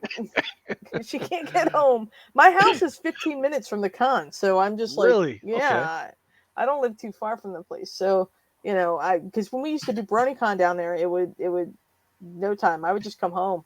Like at the end of the day, I'm like, clocking out, everyone. See you later. Gonna go home and get, Oh good man, then alcohol. if you're so close to Baltimore, have you ever done Awesome Con? I have not done AwesomeCon as anything but a spectator. I've been a spectator there. It's awesome. It really is, and it's awesome since they've more awesome since they changed everything. Because I used to go before they changed all their branding and changed all their messaging and changed everything. And then when they changed everything, like they did this whole area where it was more focused on like science and stuff for kids, and I thought that was really cool. And so they do a lot of cool things, and I am on their mailing list, so I think maybe next year I might have to make an attempt to actually do a table at AwesomeCon, because Okay. I think that would be really cool. But I haven't been to AwesomeCon, and I haven't been to Otakon since they moved. They moved to Oh DC, and yeah, I'm yeah, like, I yeah. can't be Yeah, going all the way to DC. where is the TacoCon now? Is it out of DC? No, it's in DC. It's at It's the in DC. yeah, it's actually at their big convention center. Like as soon as you get off of the metro, it's right like outside the metro station. You Jeez. get off the metro station, you turn to the left, there's the convention center. You're like, oh, okay, Yeah. and just follow the anime nerds. They're Yeah, because yeah. I think it happened what like maybe like a month or two, and all of a sudden I get this thing pop on my TikTok. I'm like, oh, there's a con. Oh, TacoCon. Oh, okay. When does this Yeah. happen? Oh, it already happened. Okay. Yeah, it like just Great. happened. I think last month. I think it was like right at the end of August, maybe. Yeah. Dragon Con. That Dragon Con either just happened, Labor Day like weekend. wow. Like okay, I'm missing out on all these cons. Well, and Dragon that's Con fine. always is Labor Day weekend, so that I one's think always. next year I'm going to bite the bullet and finally go to Dragon Con because Mm, I've been hearing about it for at least 15 years now, and I yeah, think I'll just make it a Labor Day weekend thing. I have a lot of friends that used to do before the world ended. They used to do Dragon Con. They would do Emerald City Comic Con, and they would do San Diego, and that was like their trifecta. They would do these three basically every year, and I'm like, that is a marathon. That's a marathon. San Diego, first of all, is a Mm. marathon, and then you couple it with Emerald City, which is a smaller but still huge event, and then you add Dragon Con at the end. Woof, woof. That's a summer of fun. Yeah, That's a summer of fun. man. Yeah. Look, shout out to Stranger Comics. His stuff got adopted by or is getting adopted by HBO Max, and he's like every year he's out there banging. He's like he goes San Diego Con, whatever con, New York, and then and then San he's Diego's a hustle. That yeah, is. Baltimore Con. He's out every single one he can I've get. always wanted to do a Which New one is York. his books got options? Well, I mean, you could probably either drive up there or just take the train up there. Yeah, I think that. Well, not with all my gear, but Leave your gear behind. I just show up Leave your there with gear a behind. pile of business cards and some markers. Come on, everybody, come on over. Leave your gear behind. A couple Or sketchbooks, Yeah, I don't need that. a bag full of snacks. Yeah, that's it. I don't need yeah, I don't need yeah. anything else. Just food and markers. Literally. Yeah, literally. Just leave all that stuff behind. People will bring their stuff for you to sign. Trust Nice. me. Yeah, Yeah. don't yeah. Um staying on this is not DC, but Scout Comics had Midnight in Western Theater #5. It's gonna be the first appearance of El Chupacabra for them. Me you love in the The dark. Mm. Yes, ma'am. Image, you're working on a little something. Yeah, the Me You Love in the Dark. It's number one popped off. The one at 25 definitely popped off. I forget how much it costs now. But then what's really popping off for them is the 1 to 20. Look at Second, this. yeah, the That's a second 1 in print, the 20. 1 to 20. Yes, sir. That's the Ooh, one that that's I pretty. told. Yeah, that's the one that I discussed last week on this one. 1 to 20. Give me that Definitely. So non-photo if you blue. Yeah, so if you see this sitting on the on the shelf, definitely try and pick this one up, especially whether it be 20 bucks, If 30 bucks, you 40 can bucks. see it. Yeah. You know, I think that everybody's gonna sell out of that one. That looks too damn awesome. Yes, ma'am. Uh, these Miles Morales 10th anniversary covers, they are quietly, catching fire a little bit. They're just selling out quietly, very quietly. I don't know who's pushing for people to get these, but they are very quietly selling out. You can't get them back on the back end of Diamond, and Diamond is saying, "Hey, if you do want these, your whatever joints you get, are going to be beat up a little bit. So people should What be would be cognizant what's of the that. Vegas odds-on favorite out of all the Miles covers that came out? It's the one where his suit changed. He has a new suit change. It's weird. It's like a weird that like Eddie Murphy raw leather type joint All costume, right. but red and black.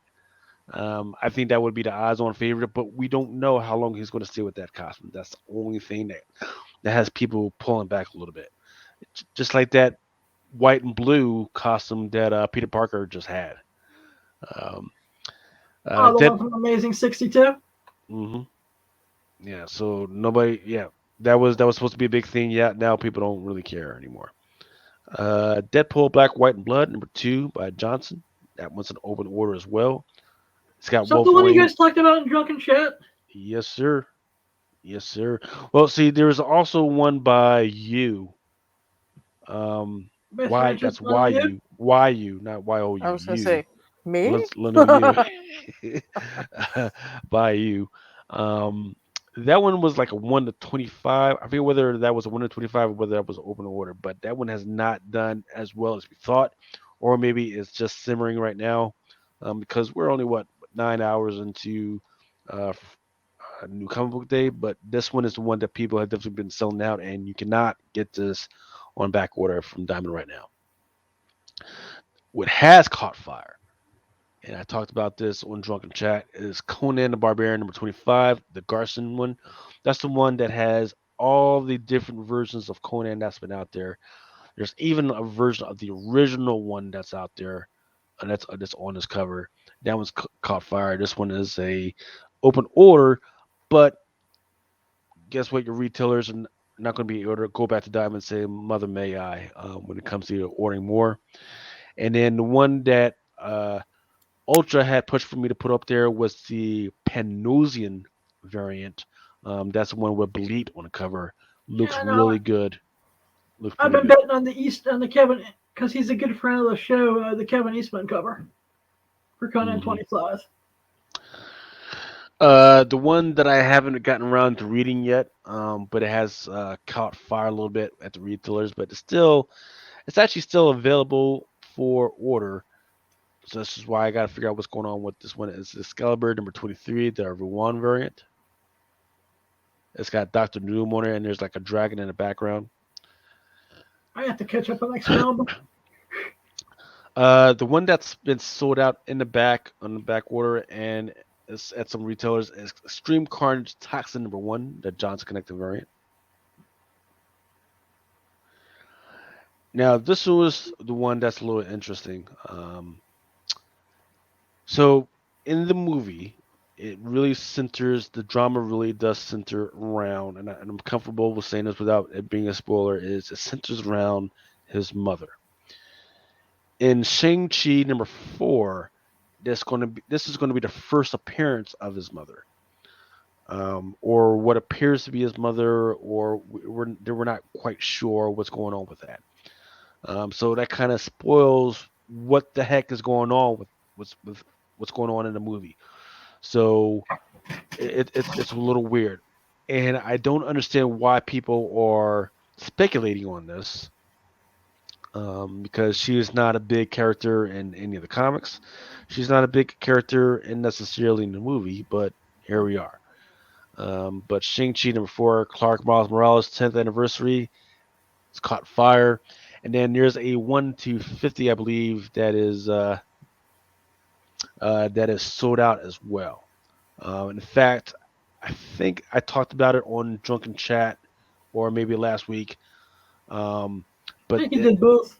yeah, it's going to like around for $150, which is okay. It's still not at the point where retailers are making all their money back, but it's pretty good, especially for a 1 to 50. Okay, so actually I checked maybe 4 to 5 hours ago, and the lowest that you can get this for right now is 89.99, and that's that Michael Cho variant.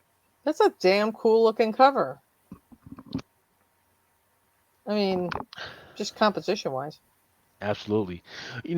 Michael Cho, he's one of those undervalued artists, right? He's got his style is clean. It's kind of animated, right? It's not as animated as your stuff, Trish. I think that's why it's not getting enough play right now. I Um, definitely like that. It's kind of pulling me back to like a Venture Brothers feel or something like that. yes, Like I definitely like that vibe though. So yes. I hope that we can see more in this kind of style that people can take seriously because you can have a nice, cool, serious story that like looks like it came out of a like a 60s Hanna-Barbera cartoon or something. I think you could have one. I mean, Johnny Quest went on Nice. forever. Like, you could have one like that. I would love to see that. Like a serious, like a Fantastic Four that's in like a Johnny Quest style. I think you could do that. I think somebody could do it. I might do it. That'd be cool. Sweet. I went off Keep on an a eye out. tangent here. It's fine. Yeah, Keep an eye no, out for just this one, though. I'm listening for some nuggets of what to speculate on next. Trish said that she Right, wants to right. do a project on Fantastic Four. Okay, I'm gonna keep an Or eye out for that one. yeah, Yeah, give just yeah, let me. That's fine. It would Awesome sauce. that would be awesome. Star Wars High Republic #7 has a second print out. That one's catching fire, kind of sold out in some of the retailers. And I of mean, you can't course, really go wrong with Star Wars. People love it. oh, you know what, Trish? You talked earlier about how you think that a lot of people caught on fire with your book, Street Dogs, because of the pandemic. Star Wars, my goodness, Star Wars stuff. Like Yeah, all the characters, they definitely during the pandemic, people had a lot more time to actually read some of the stuff. that's To probably why those books with the photos of from the Revenge of the Sith and all the like earlier Star Wars movies, the photo variants are going mhm, bananas right now. yes, yes, I'm like, those whoa, photo everyone. variants, some of the trading card variants are going bananas right now. Yeah, I'm like, Um, hold on, people. I do not need a picture of Hayden Christensen this bad. in fact, one that's on the cusp right now because people don't know what to make of this new character. In fact, her name is Deva Lampop or something like that. Uh, she just came out like a month ago. And what's interesting is that she beat the ever living shit out of Bubba Fett, right? Oh my. Um, so she just came out of nowhere. There's this whole triangulation thing of this whole big undercover pirate party that's going on where they're getting ready to auction over Han Solo for when he was in a carbonite. Mm-hmm. They're getting ready to fight over him, and she's kind of in like the mix of all that stuff that's going on. She's like the wild card. So we got Darth Vader on one side, you got Princess Leia and Luke on one side. You've got Chewie and the like, and then you got like all these other you got Boba Fett and this lady. You got all these other parts that are out there, and she's kind of in the mix, keeping control of some of the stuff.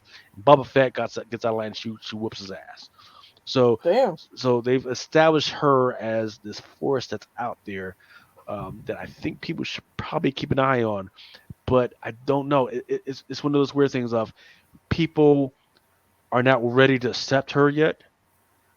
But I'm telling you, if you miss this boat, I'm if they just miss this thinking like boat, she looks like a fan character. Like she looks like something somebody made up. I mean, obviously, yeah, but you know, she's a character for the millennials. She's got her little tattoos. She's got her hair.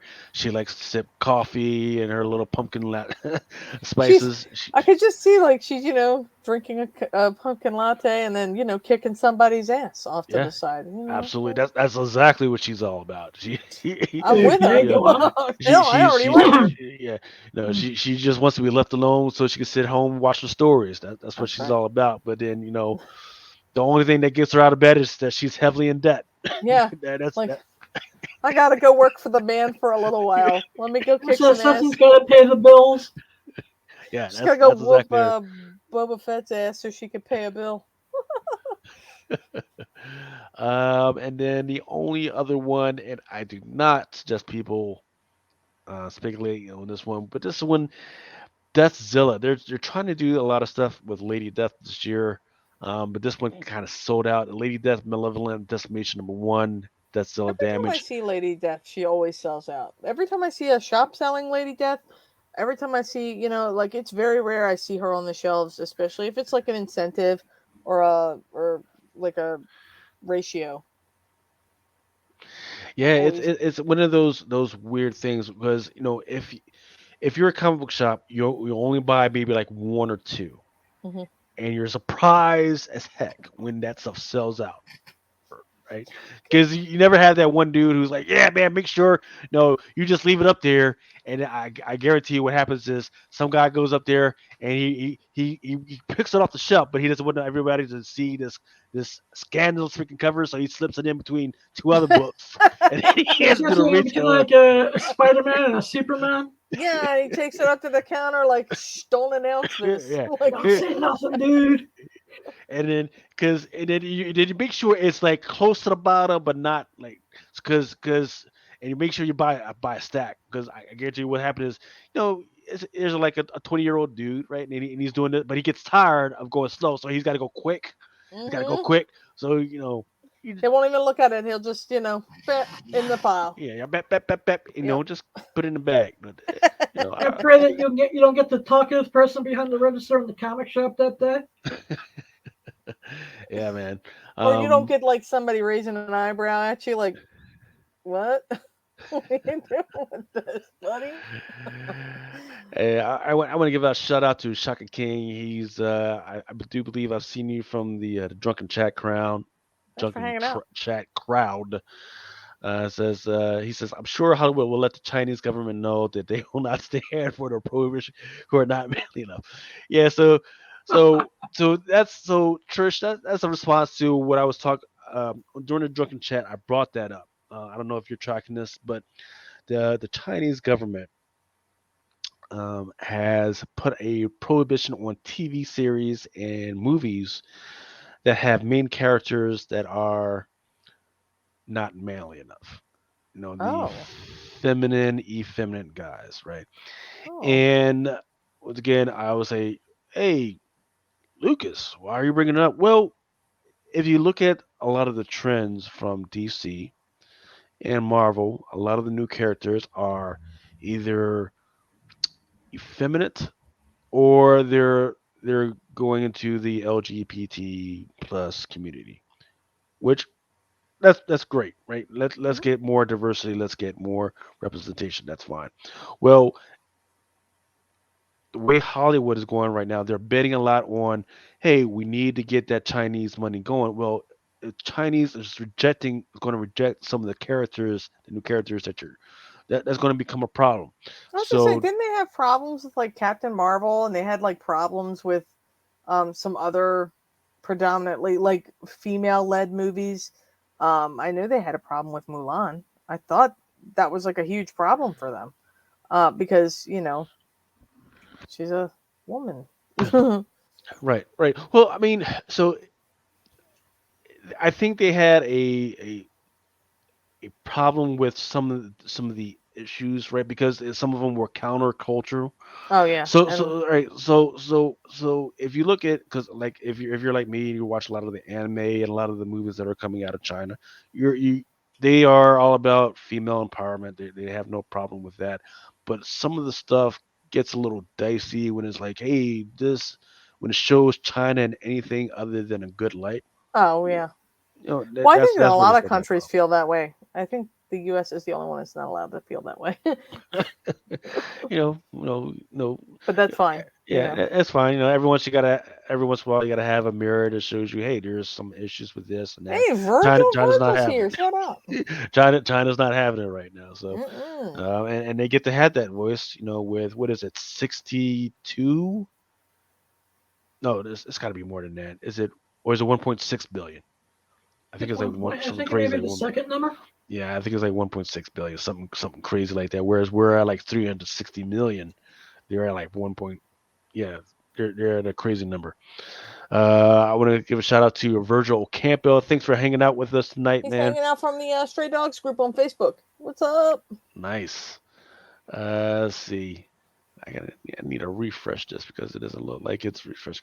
But I do want to get into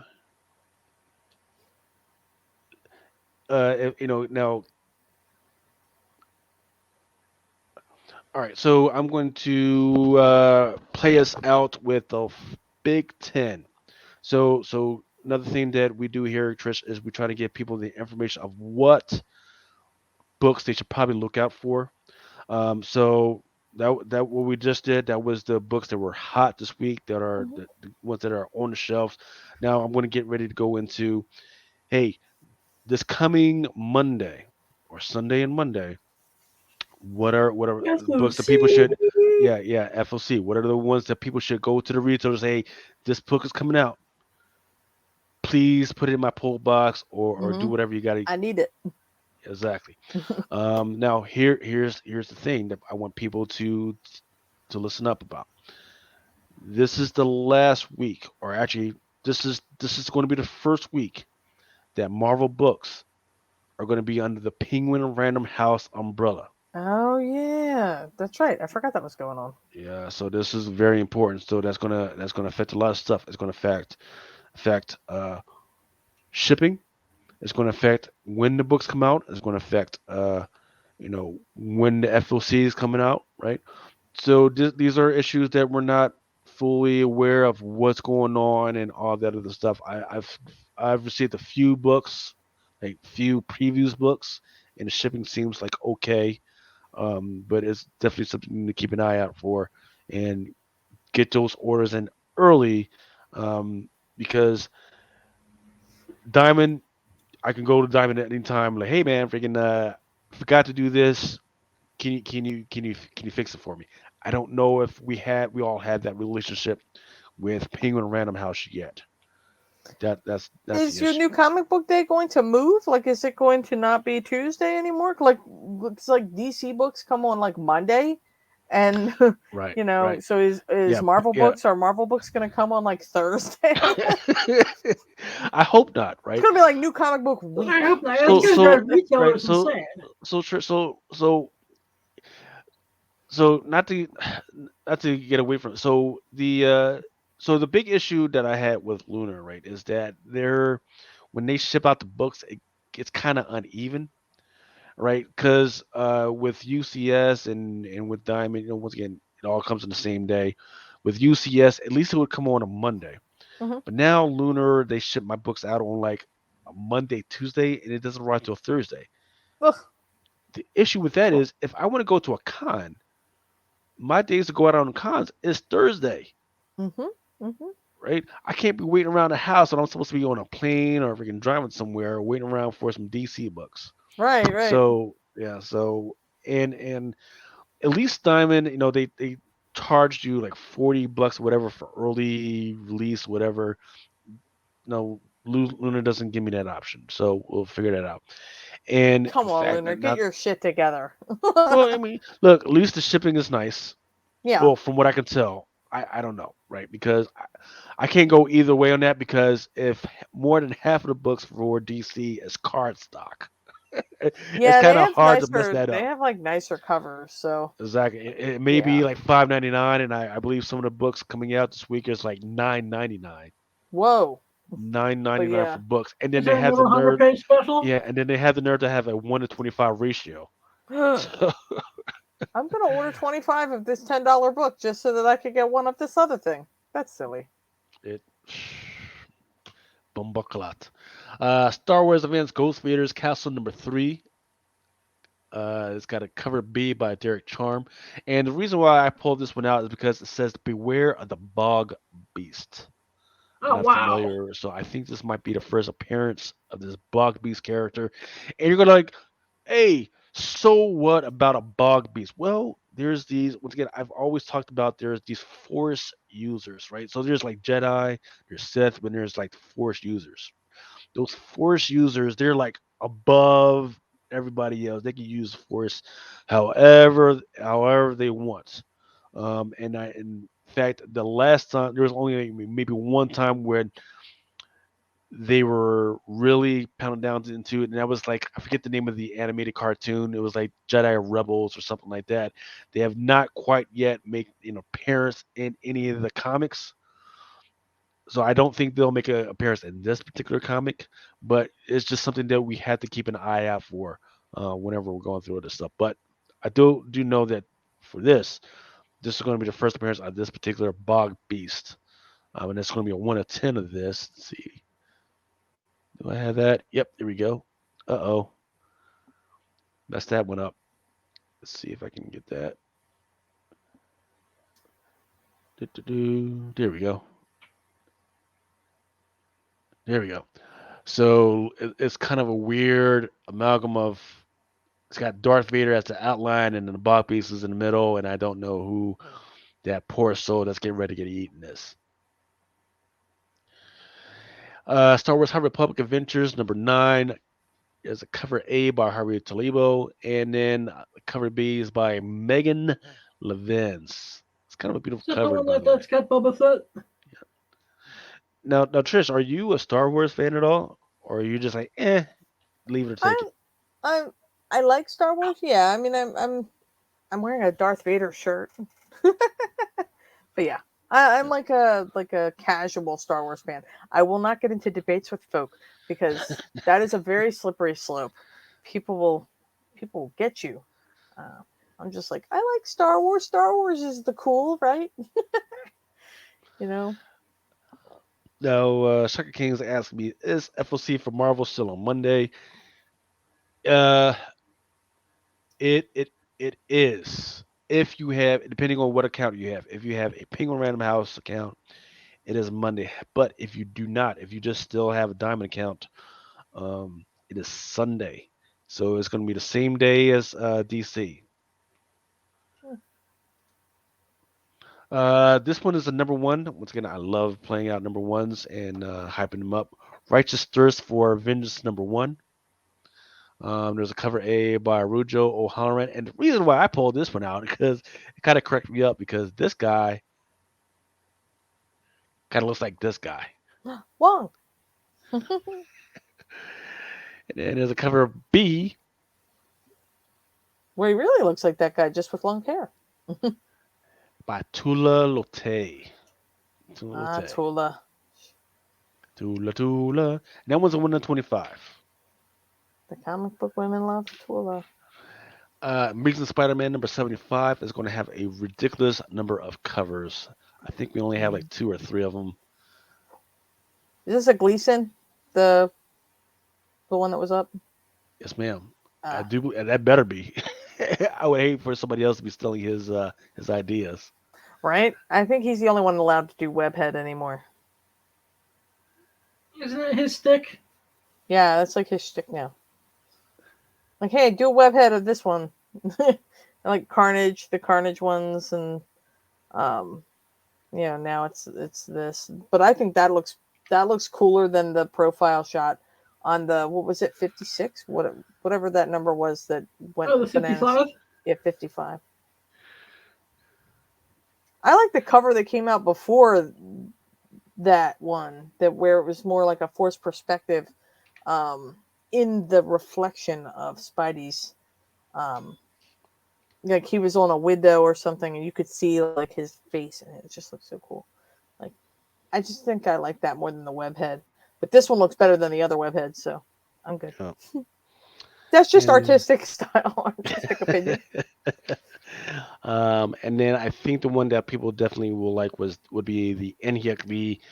I don't have the ratio information on me, but that'll definitely be one that Enhyuk Lee fans will definitely want to keep an eye on. Definitely like Enhyuk Lee. Me, You Love in the Dark number 3. That's going to be on FOC this month. 1 and 2 have been pretty good as far as speculation wise. People have been all over it. Well, number 3 be about it. Not normally. People don't normally freaking get all hot and bothered over number 3, especially for an indie book. Except for like Something's Killing Children and Street Dogs. I was gonna say, Uh, wait a minute. That's But, when you know, people hey, woke up on us. yeah. So me, you live in the dark. Number 3. That's It what you is a want to good look out read. for.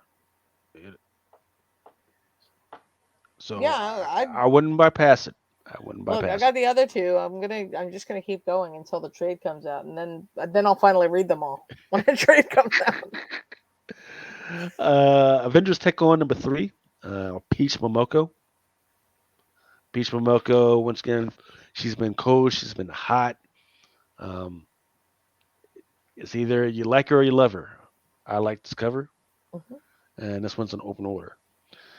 Captain Marvel number 3. Spoiler teaser Damn, by Gerald Def- Perel. Gerald Perel's definitely got his very own fans as dynamic. well. Mm-hmm. Captain Marvel number 3. Just Go. I swear to God, I thought this was like a Masters of the Universe type cover. Yeah, that Masters of the Universe, Revelation. Yeah, it Yeah. had that kind of vibe. Like I thought it was like a Oh, Masters of the most Universe definitely. kind of. Have you watched the Netflix series yet? It's What did you good. think? I liked it. But then again, Me I too. enjoy most things. I just enjoy them. I didn't like absolutely hate everything. Like everybody thought that it was gonna be like the Tila show, and yeah, for a bit it Trish, was. you It's need like, to do your own reaction videos. I think that would be awesome.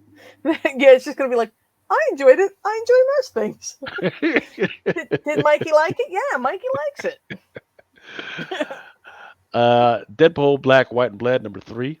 There's a cover A by Kev Walker. And there's a cover B by Salvador LaRocca. And then there's a cover C, which is my favorite, by, in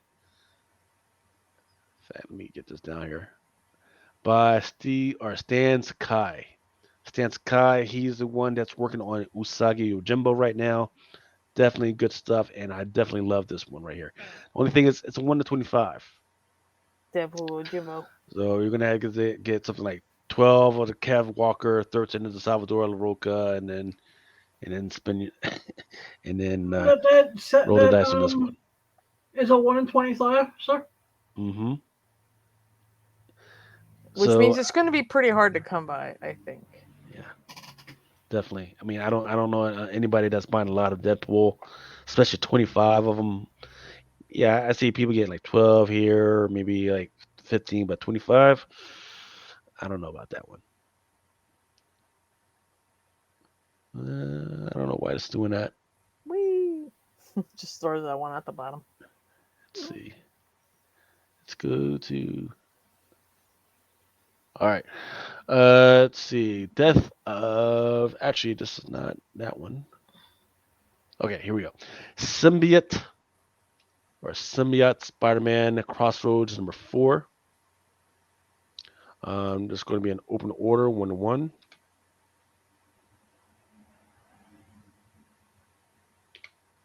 And there's going to be a Momoko variant, which is going to be a 1 to 25.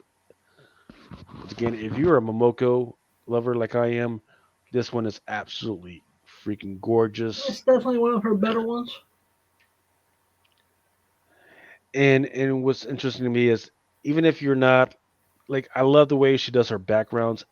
Here, there's not that much background, but still the main character, what's going on with the main character on the cover is pretty beautiful. It's I pretty like good. anything that has that kind of watercolor vibe. I think that's pretty really cool.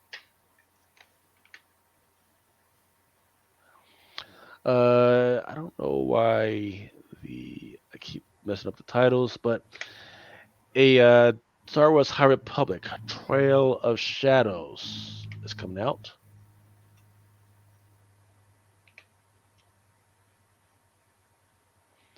And then I believe there's a 1 to 25 of it as well. Dark Ages number 2. People have been saying that this one has been pretty good. There's a Hetrick joint. Did you see that Spider-Man one that was printed like completely upside down? Was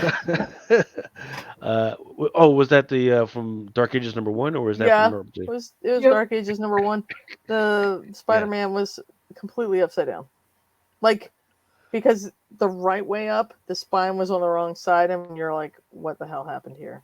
Somebody at Marvel, like, Messing with your vertigo. yeah. Well, that's the problem with some Spider-Man covers, I tell you, because sometimes they look correct upside down, and you're just like, wait a minute, does this go? How's this go? Sorry to interrupt. Mess. Oh yeah, is it the? You're talking about the. Is it the Scotty Young joint? It was I don't think it was a Scotty Young cover. It was just the number one. I think it just looked like like a cover, but it's completely upside down. Hang on, let's see if I can find that thing. Trying to see if I can find a photo of it real quick. Yeah, I'm trying to find it too, because it's totally upside down. I've never seen anything. Well, I've never seen a full cover printed completely upside down. I could be wrong. Oh, it was an incentive, says Virgil. Is this it? It was an incentive. No, it was. It says Dark Ages on it. Dark Ages Spider-Man. He said it was an incentive. It was upside down. As soon as I find it. Images. Come on now. Can I? I think it was this. I think it was this one. Hang on. I'm just thumbing through the images here. I just want to make sure I pull the right one so I don't look like a damn idiot. But I definitely heard somebody talking about this. Oh, Virgil sent me a picture. Aha! It was the right one. This one. Hold up, let me blow it up. Shut up, Virgil. It's supposed to be this way. But it was printed this way. Okay. So it's an error. So why didn't they? So they should have probably recalled it if it was an error. I don't think they are, but it was supposed to be printed this way.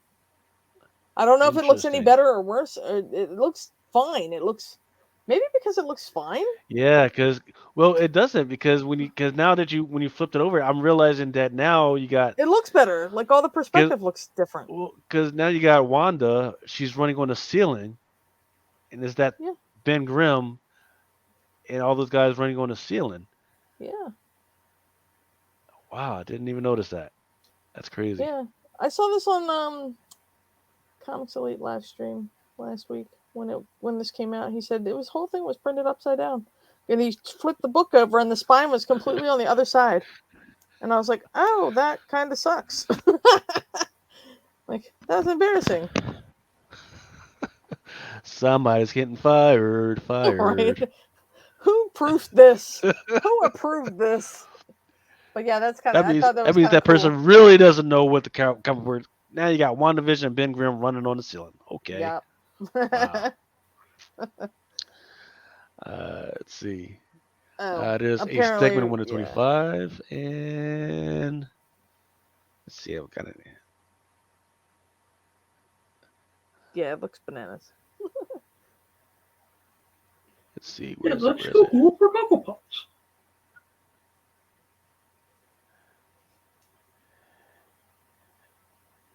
Here we go.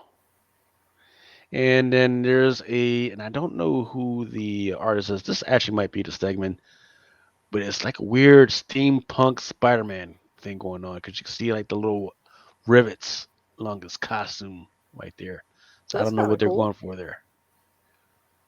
That's kind of nifty. Oh, Virgil explains that in the pig, the text is upside down and the spine is on the right. So the image orientation is correct, but the text is not.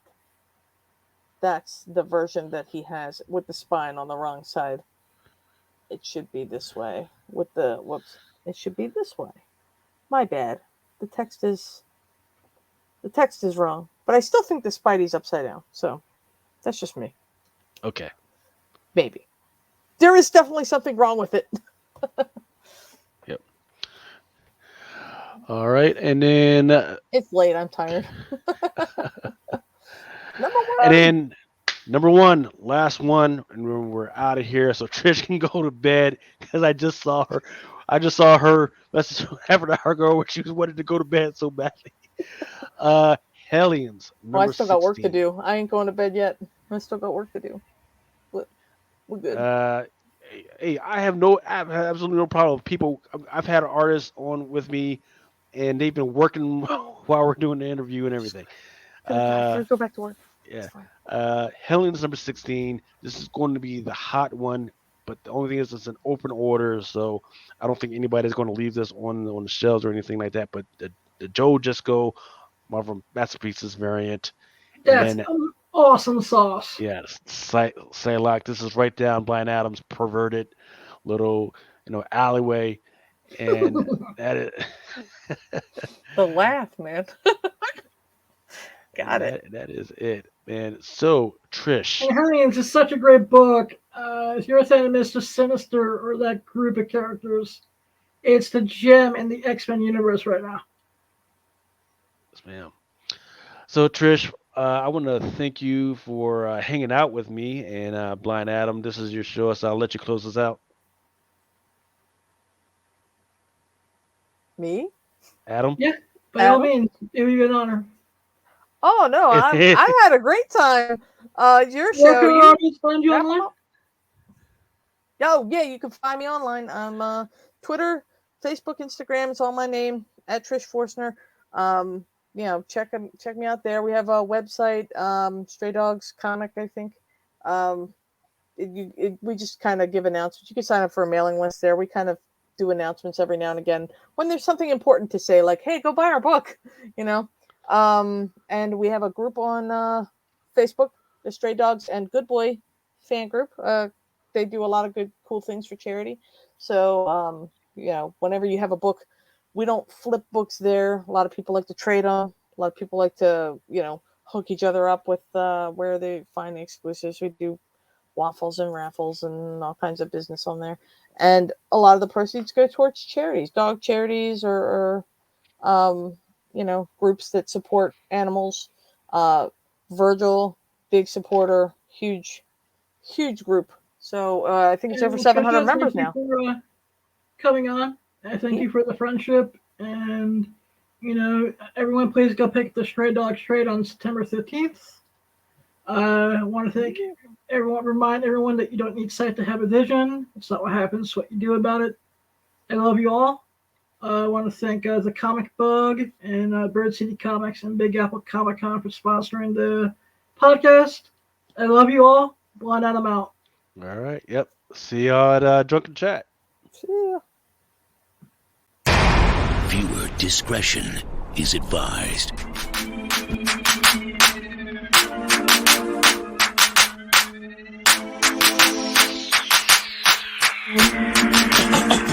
If you feeling like a pimp.